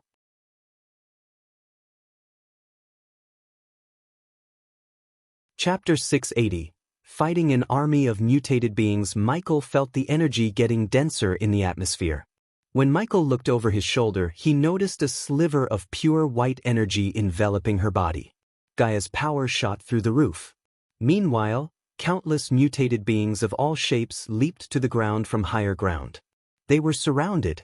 The only silver lining was this first wave only contained mutated beings at the core formation stage.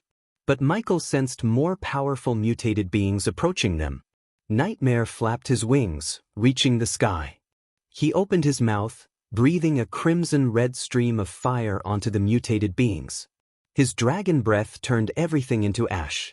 In a few seconds, Nightmare killed almost half of the mutated beings. After burning them to ashes, Nightmare landed near Gaia to protect her in case a mutated being sneaked past Michael and him. On the other hand, Michael did not move. Golden bolts of lightning crackled around his wrist. The buzzing sound from the bolts sounded louder and louder. Without moving an inch, Michael raised his sword as the bolts of lightning shot out from his words. The thick golden lightning bolt penetrated a couple of mutated beings at once. Their heads exploded as they hit the ground with a sickening thud. The light on Gaia's body glowed brighter, fighting the death range cast by Michael. The place almost looked black and fought due to the light conflict. At the same time, he cast the ring of fire. The pulsating fire was dark instead of crimson-red. Michael did not hold back from using the dark flames. Even Nightmare's dragon breath took a couple of seconds to turn the mutated beings to ash, but the dark flames did the same in an instant. Michael's experience points rapidly climbed up. Finally, the first wave of mutated beings were all killed by Nightmare and Michael. Silence fell over them.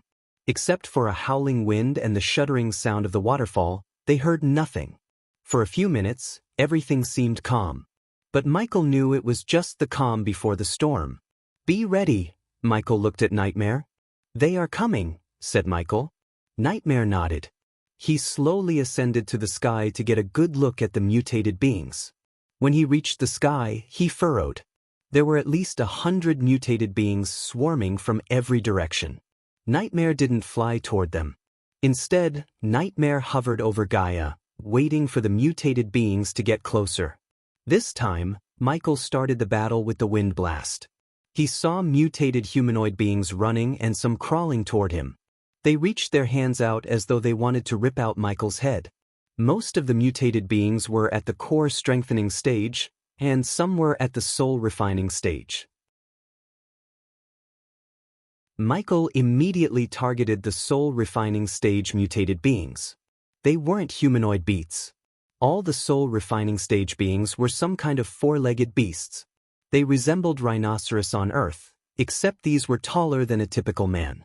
The ground trembled as the army of mutated beings moved forward. Lightning dash. Michael disappeared from the place. He dashed at them, leaving streaks of golden lightning on his trail. Michael leaped into the air and brought down his fists. Michael used all his strength to punch the ground. The ground split open as his punch created a crater. The shock wave sent several mutated beings flying back. The soul refining stage beasts collapsed onto the crater formed by Michael's punch. He immediately followed up his attack with the ring of fire. Wave after wave, the dark flames shot out of Michael. The mutated beings stood no chance against the most powerful primordial flame. They all turned to ashes, including the soul refining stage beasts. Ding!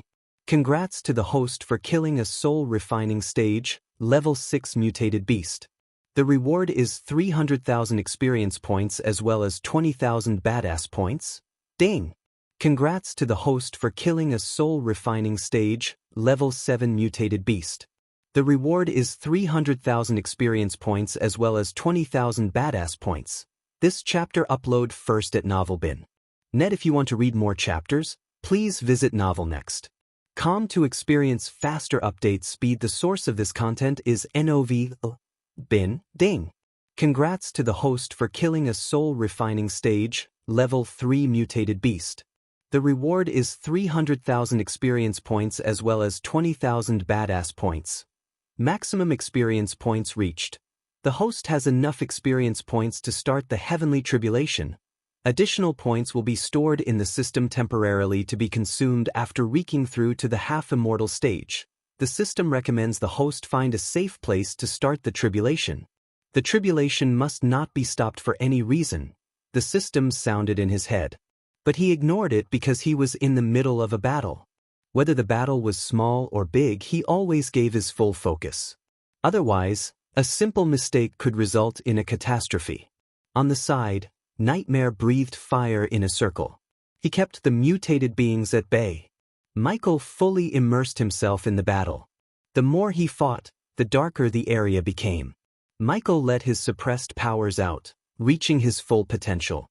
Thunder rumbled in the distance as the golden bolts of lightning gradually turned black. His speed increased to the point even Nightmare could only see the afterimages left behind by Michael. Dark ooze like blood spurted out as limbs and heads flew on the battlefield. Powerful crescent-shaped fire blades cut through the mutated beings like a hot knife through butter. Michael combined his spells to form new powerful spells. For instance, the fire blades were created by combining the ring of fire and wind blast. Michael killed all the soul refining stage rhinos except one. When Michael burnt the rest, it was far away from the reach of the ring of fire. Hence, it escaped the wrath of dark flames. The rhino's roar echoed through the battlefield. Michael and the beast made eye contact. Without wasting a moment, the rhino kicked the floor and jogged toward Michael. Everything that stood in its way got either crushed or thrown away. Tiny bolts of lightning began to crackle around Michael's feet. When Michael dashed forward, his speed created a sonic wave that blasted off everything around him. Nightmare could only see a streak of black lightning. Under Nightmare's gaze, the rhino and Michael clashed. Their collision created another shock wave. The ground around them formed several cracks. No one had seen Michael's fist meeting the rhino's face. Michael didn't hold back. His punch knocked down the mammoth of a rhino. Silenes. Michael cast the time-slowing spell for the first time. As soon as he cast the spell, everything in a 0.5-meter radius seemed to have been halted. The mutated beings, including the rhino, moved in slow motion. Michael used this momentary slowness to plunge his sword into the rhino's belly. His sword didn't go through easily, but Michael quickly covered his left fist with the dark flame and punched the rhino. The rhino's hide was strong but not strong enough to withstand the dark flames. His fist created a hole in the rhino's belly. Quickly, Michael plunged his sword, cutting its innards. Moreover, Michael sent a thick bolt of lightning through the hall. Suddenly, the surroundings became normal. The rhino roared. It wasn't a roar of agony or pain, as the mutated beings felt neither. The roar contained pure hatred toward anything other than a mutated being. Michael cast the ring of fire without giving the rhino a chance to retaliate. Since Michael was standing close to the rhino, the dark flames didn't take much time, turning the rhino into a pile of hot ash. The dark flames swallowed the rhino and spat out nothing. Even the rhino's bones were turned to ashes. Any creature with a brain would have been terrified by Michael's kill. Unfortunately, the mutated beings lacked brain functionality. They kept coming at Michael as if nothing had happened. This chapter upload first at Novelbin. Net follow current novels on N0velbin.com. The dark flames pulsed out from Michael. Every time it pulsated, a wave of dark flames shot out, turning everything around him to ashes. Considering Michael had used the death range, he stepped onto the half-immortal stage. To a half-immortal, the core-strengthening or soul-refining stage mutated beings were as weak as ants. Michael killed them all without breaking a sweat. The battle only lasted for another minute or two. In the second wave, Michael killed more mutated beings than Nightmare. Michael breathed heavily. He was covered entirely in dark ooze spurted out from the mutated beings. He slowly cleaned the sword blades on his elbow. Once the eerie silence had returned to the field, Michael landed just beside Gaia with a single leap. "How long will it take?" asked Nightmare. "But you have somewhere to be?" Michael raised his brow. He was in a good mood after accumulating enough points to reach the half-immortal stage. Moreover, the battle was far from over. So right out of the bat, he could reach level 2 or 3 of the half-immortal stage, depending on the experience points cap. Michael noticed Gaia reaching Soul Refining Stage 8, and her power kept increasing. He wondered how the past Dark Lord, who was himself, managed to refine the first energy. The only guess Michael had was the system. The duo patiently waited beside Gaia, regaining their strength. Michael emptied several revitalizing potions down his throat and tossed some into Nightmare's mouth. Feeling the powerful energy radiation, Michael was tempted to use the Energy Devourer. However, he himself said he left this to Gaia. Hence, Michael withheld himself. Gaia must be as strong as him to face the foes ahead of them. Out of the blue, Nightmare and Michael heard a thunderous roar. Michael closed his eyes to sense how many mutated beings were on their way. To Michael's surprise, he sensed only one. Judging by the mutated being's speed, it was walking at the speed of a typical human. Michael slowly turned around. He was surprised by the mutated being. It was neither a beast nor any normal humanoid mutated being. Instead, what stood several meters ahead of Michael was an 8 feet tall orc with a 6 feet tall club. His skin was gentle green, with hollow eyes. The orc was muscular. He looked like he could break a tree in half just with his brute strength. Various armaments, such as a chain of fingers around his neck, decorated his body. "Stay back," said Michael. The orc was at the fusion stage level 7. Nightmare was no match for him. Sensing the power radiation from the orc, Nightmare didn't argue. Instead, he stepped back, opening his wings to shield Gaia. Instead of mindlessly dashing at Michael like the others, the orc stood on higher ground, staring at Michael. Michael felt as though the orc was studying him. "What's he doing?" Nightmare mumbled. Michael remained calm. He cracked his neck before taunting the orc to make his move. "Come on, the novel will be updated first on this website. Come back and continue reading tomorrow, everyone."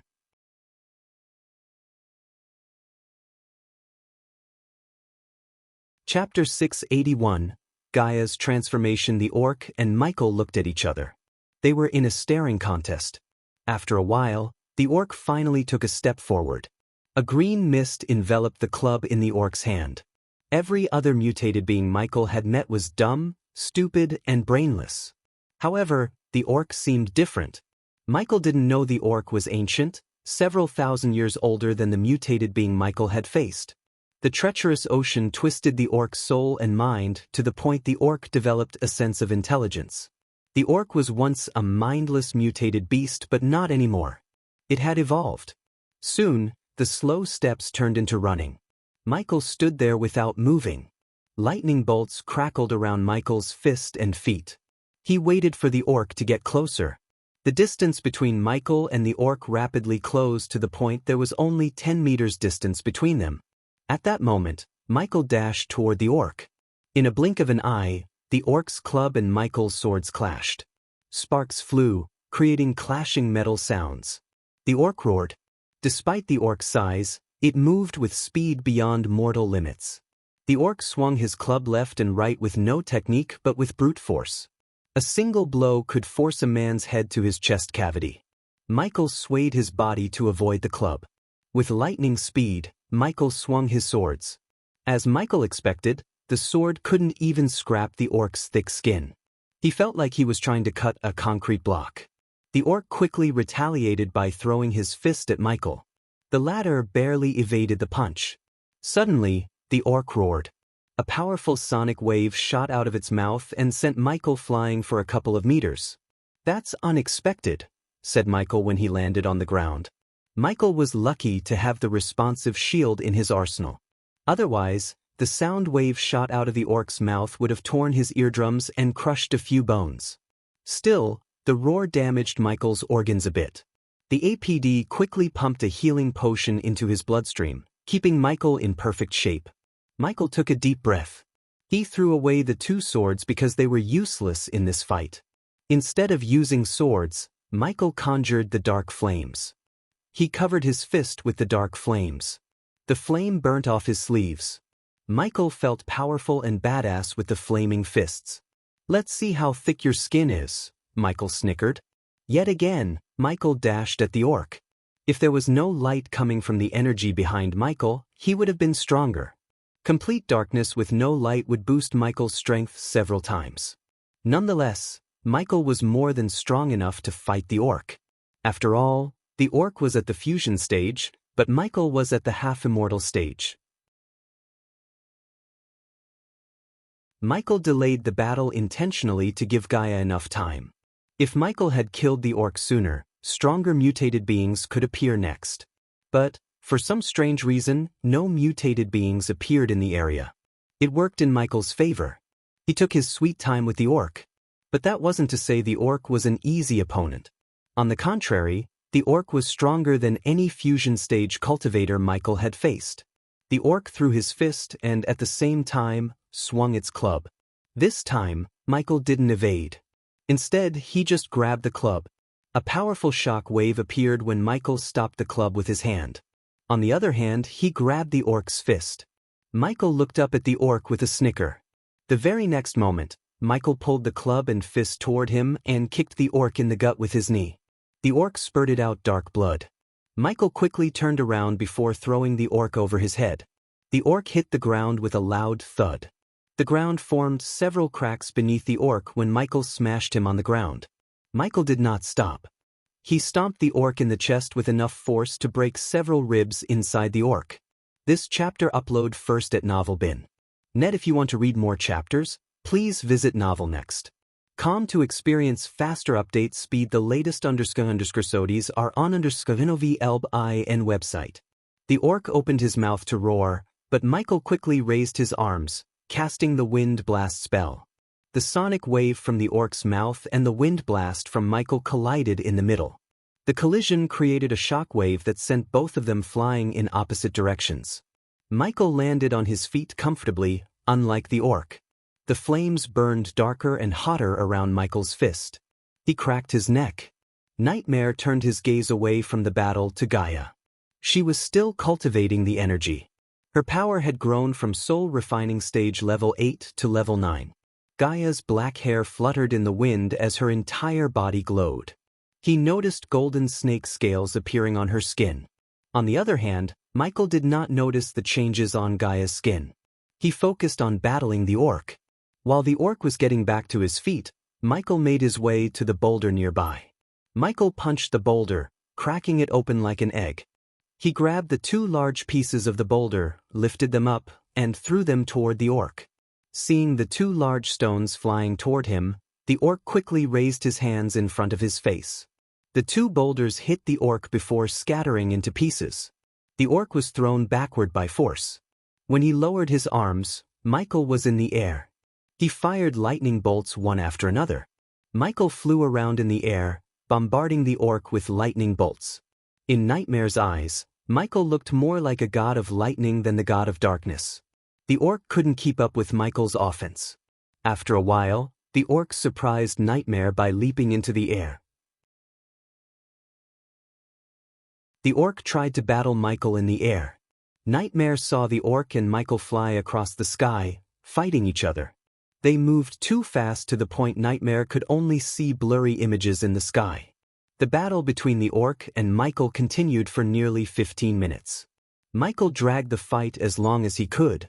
Although the orc began to fight aggressively like a wounded animal, Michael remained unscathed. To Michael's surprise, Gaia rapidly reached higher and higher in cultivation power. He thought she would stop breaking through once she had reached the fusion stage level 3 or 4. On the contrary, her absorption of the energy increased by several folds.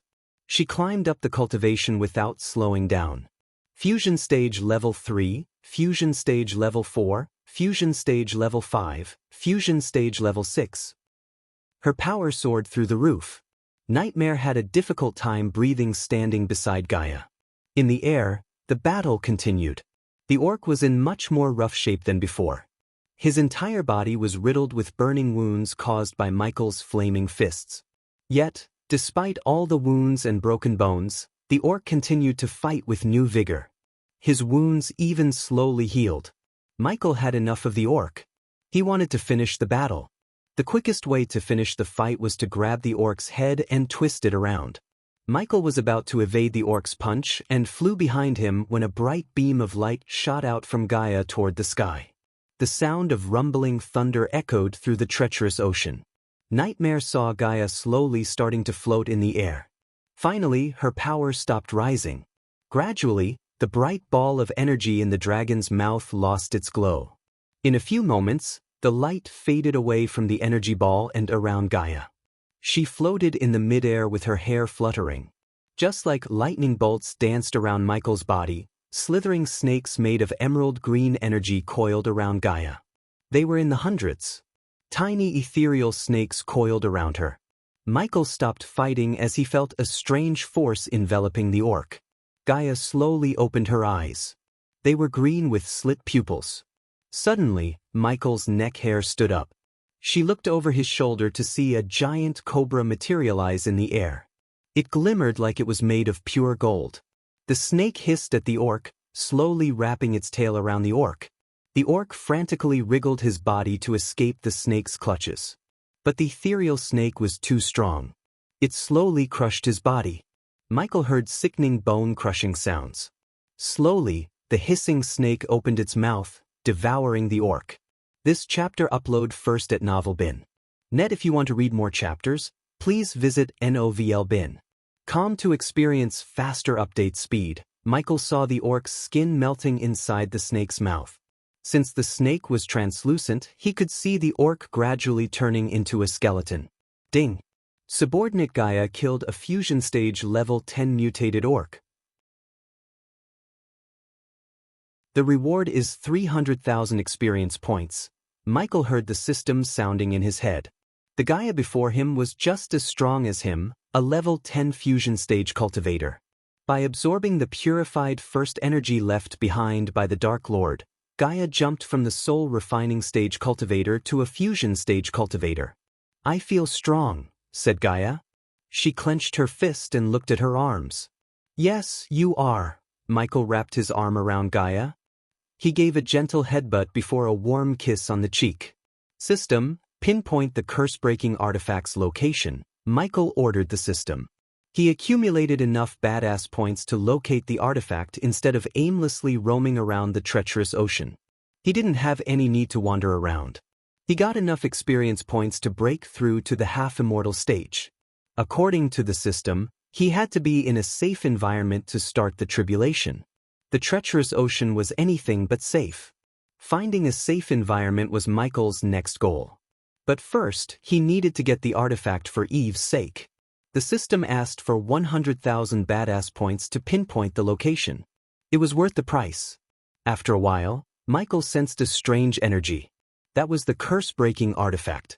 Without lingering around, Michael flew in the artifact's direction. "Where are we going?" asked Nightmare. He had so many questions to ask Gaia, but for now, he chose not to. To take the artifact that would break Eve's curse once and for all.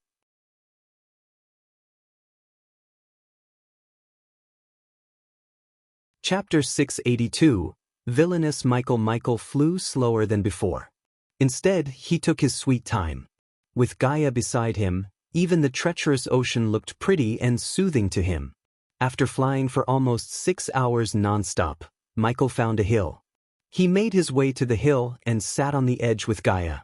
Nightmare sat between them after shrinking his size to the size of a puppy. The white mist blanketed the island before them. Occasionally, several hills and towers peeked through the fog. Everything was dead silent. The night sky slowly turned gray, signifying the sunrise. Looking at the gloomy, treacherous ocean, Gaia rested her head on Michael's shoulder. He wrapped his hand around her, pulling her closer to him. "I wish the rest of our lives would be like this. Peaceful," Gaia sighed.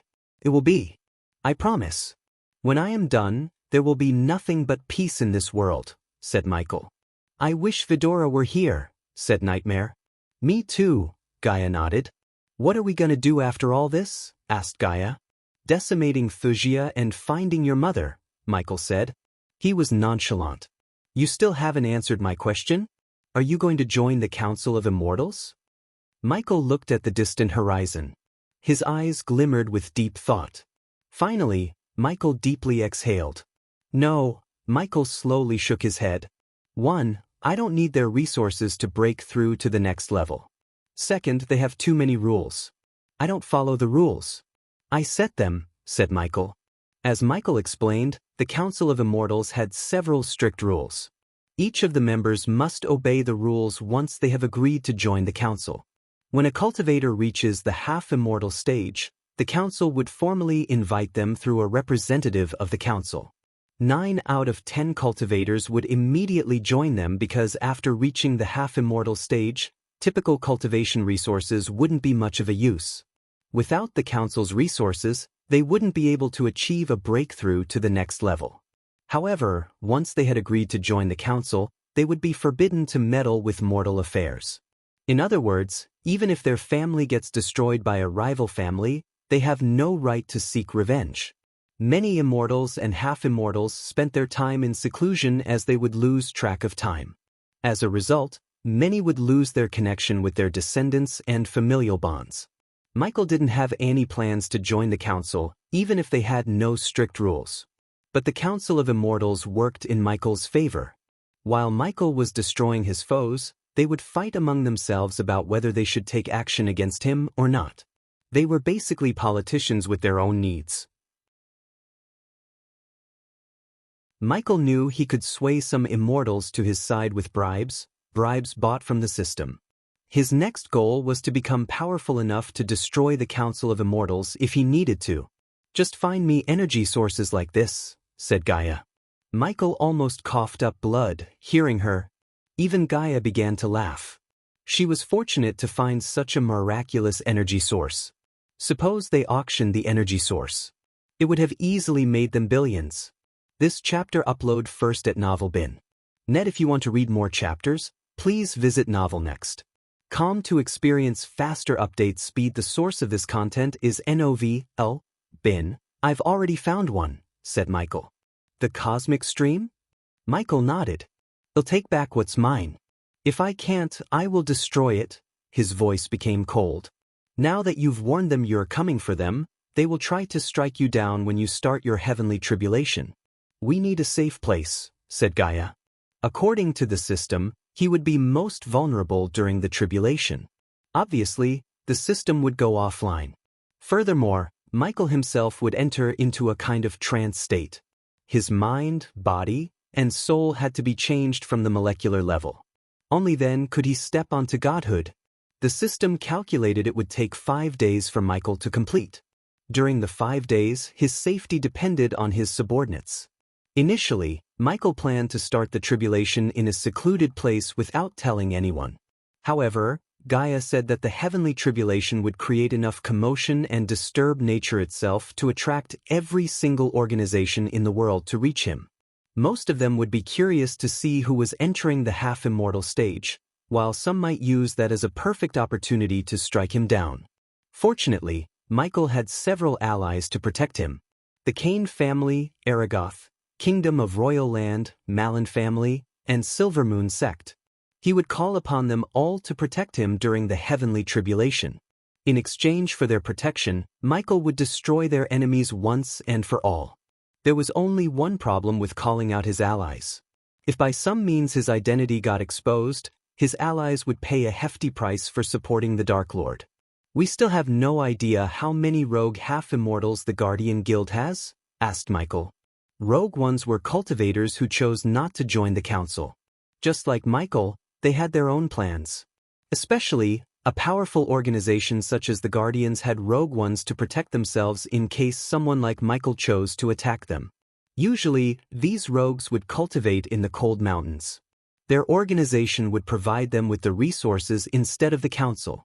Every organization had these rogues but kept the information sealed. These rogues were usually several hundred years old or more. They keep that as a secret. "But we might be able to get something from the elf," said Gaia. By elf, she meant Lord Information. Michael doubted Lord Information could have that information, but it wouldn't hurt to try. After spending some time in peace, Michael stood up. Once again, they resumed the journey toward the artifact. On their way, they met several mutated beings in the sky. Gaia took care of them in a few seconds with new vigor. Even the fusion stage beasts didn't stand a chance against Gaia. Eventually, the trio reached a forest. The forest was far-reaching, impenetrable, and ancient. Its canopy was contested by larch, spruce, and elm, which gave just enough light a chance to descend for a collection of herbs to use the moist and fertile bottom layer below.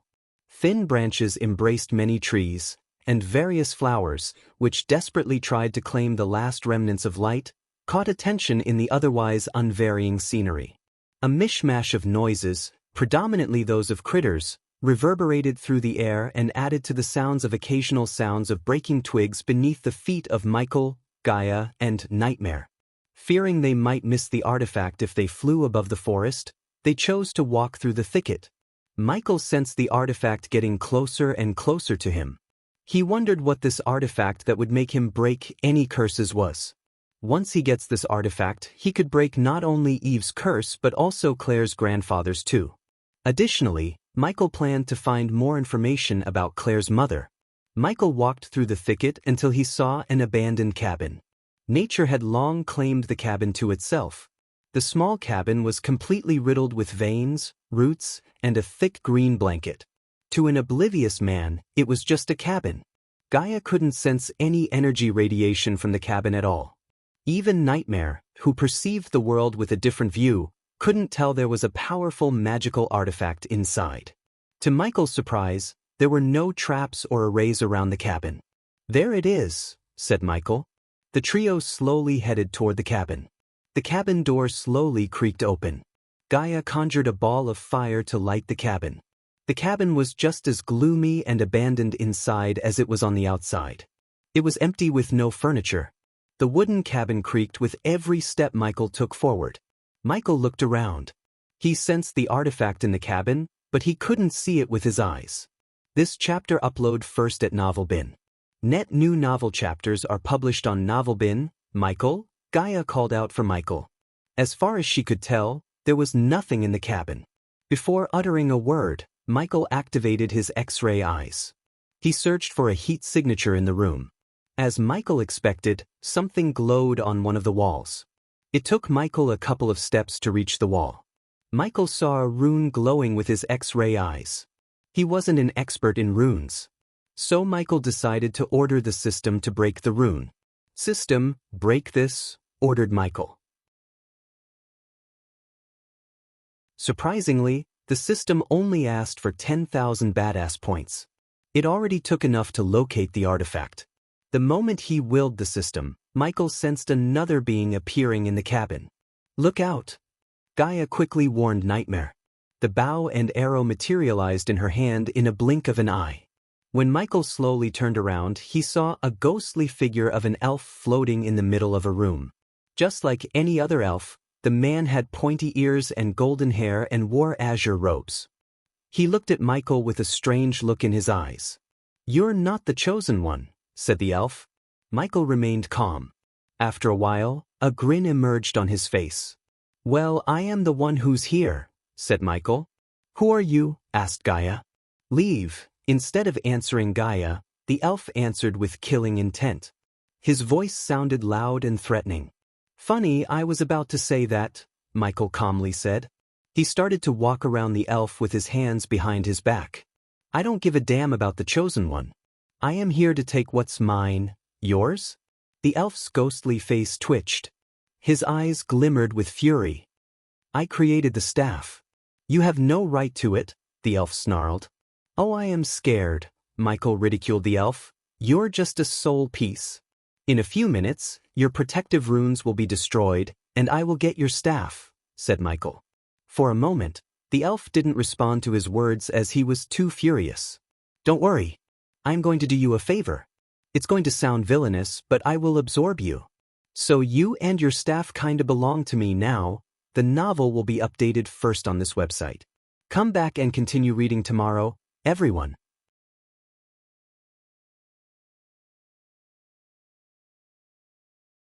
Chapter 683, War with One Man in the capital of New Wuxia. A castle with 7 massive, round towers had been built on various tactical spots for an ideal defense that stood majestically. Each tower was tall enough to touch the clouds. They were connected by high, wide walls made of white stone. Stylish windows scattered thinly around the walls in seemingly perfect symmetry, along with same-sized holes for archers and artillery. A great gate with giant metal doors and archer holes guarded the castle. Several groups of heavily armored soldiers guarded the bridge across the moat. The bridge was the only way to get inside the castle by the ground. Every inch of the castle was protected by powerful arrays and runes.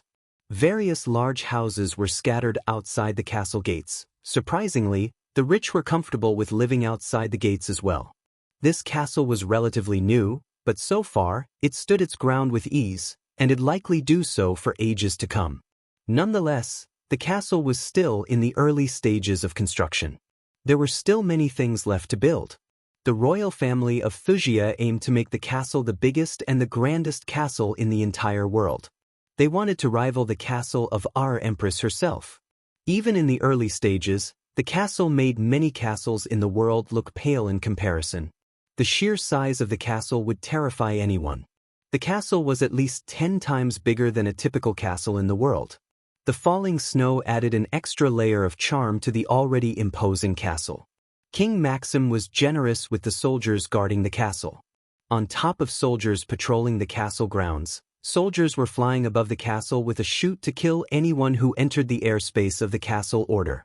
The castle was just as grand inside as it was on the outside.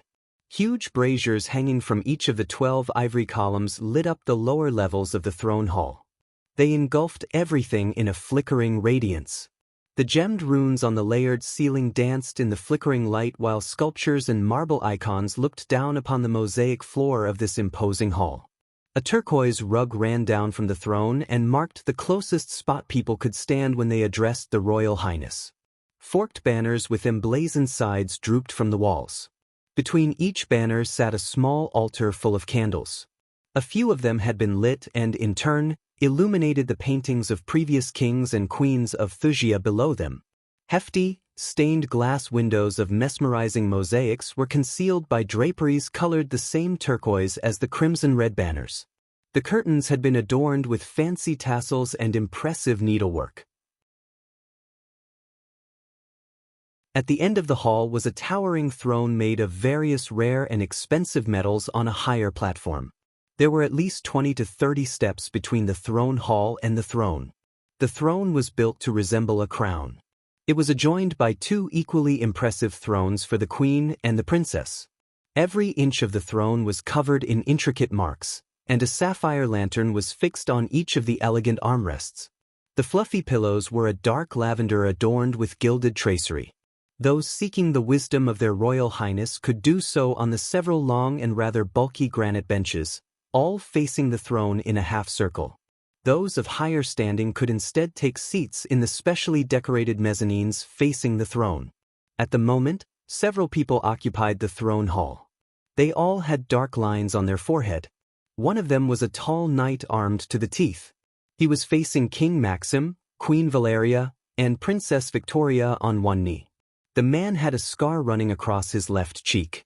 It made him look somewhat scary and villainous. He was the general of Wuxia, Booth-Felion, the man who slaughtered the sanctuary and killed Abras. In addition to General Booth, Edith sat on the decorated bench along with Layla Alden herself. "I am disappointed in you, Booth," said Maxim.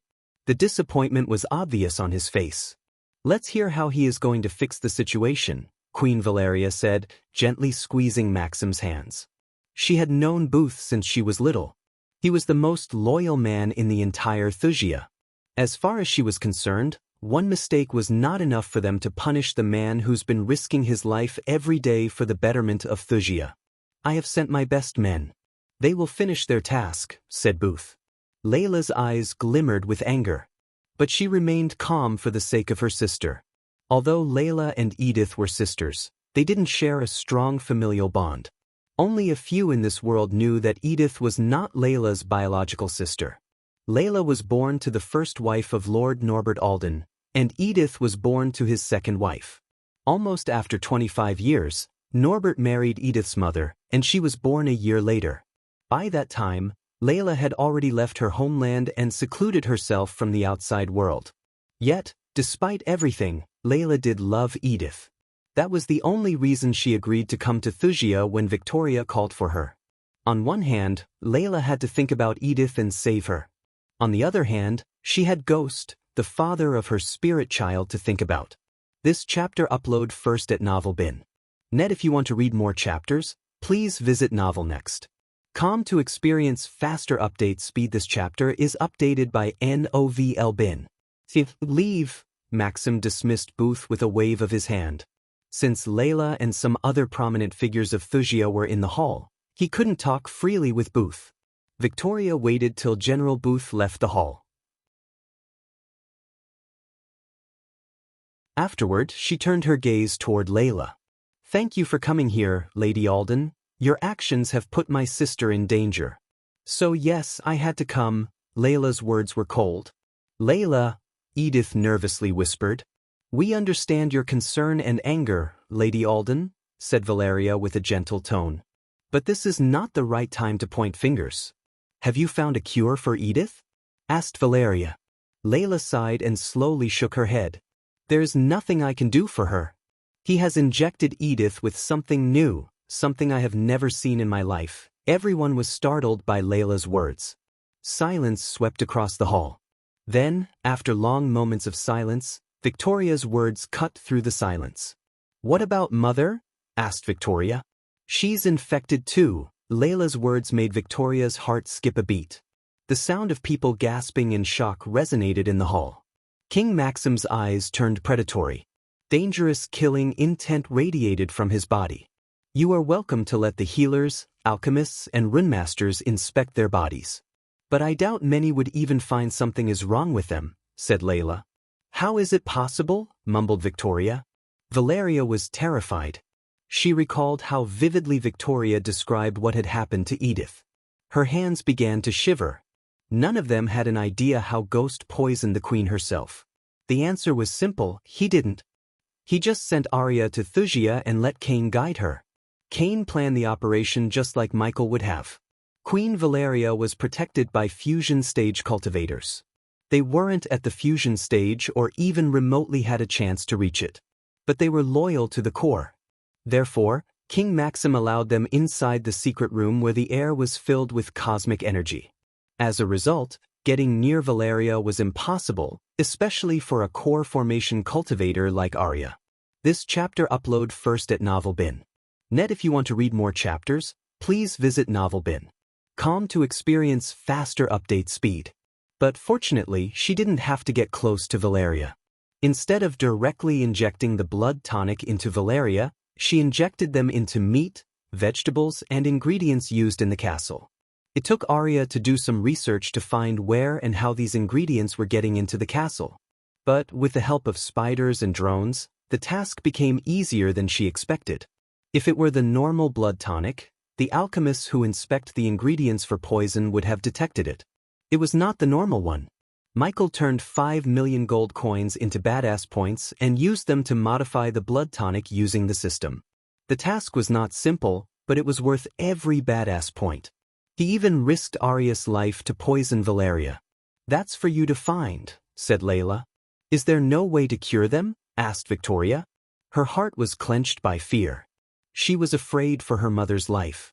"There is," instead of Layla, King Maxim answered Victoria's question. "We kill him," said King Maxim.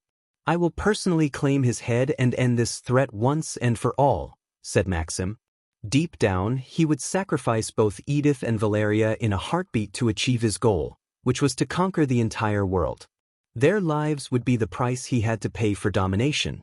"I don't care what you did to him. But he is coming for a payback. I don't want my sister to be here when he does." Edith stood from the bench. "Layla, I am not a child, and I won't leave Victoria's side. I know how to take care of myself," said Edith. "Do you?" asked Layla. Edith couldn't find words to respond under Layla's cold gaze. It took Edith a couple of seconds to muster her courage. "I have full faith in His Majesty and the Thusian army. He is just one man," said Edith. Layla took a deep breath. During her short time with Ghost, she had learned what he was capable of. He wasn't a man who would face the battle head-on without strategies. If he warned Victoria about his arrival, Layla knew he must have several plans in his mind. He had proved no one was out of his reach. Poisoning Valeria was a statement. "You have no idea what he's capable of, Edith," said Layla. She really wanted Edith to get as far as possible from Wuxia. But judging by the look in her eyes, unless Layla dragged her by force, there was no way Edith would leave the kingdom and her best friend. The novel will be updated first on this website. Come back and continue reading tomorrow, everyone.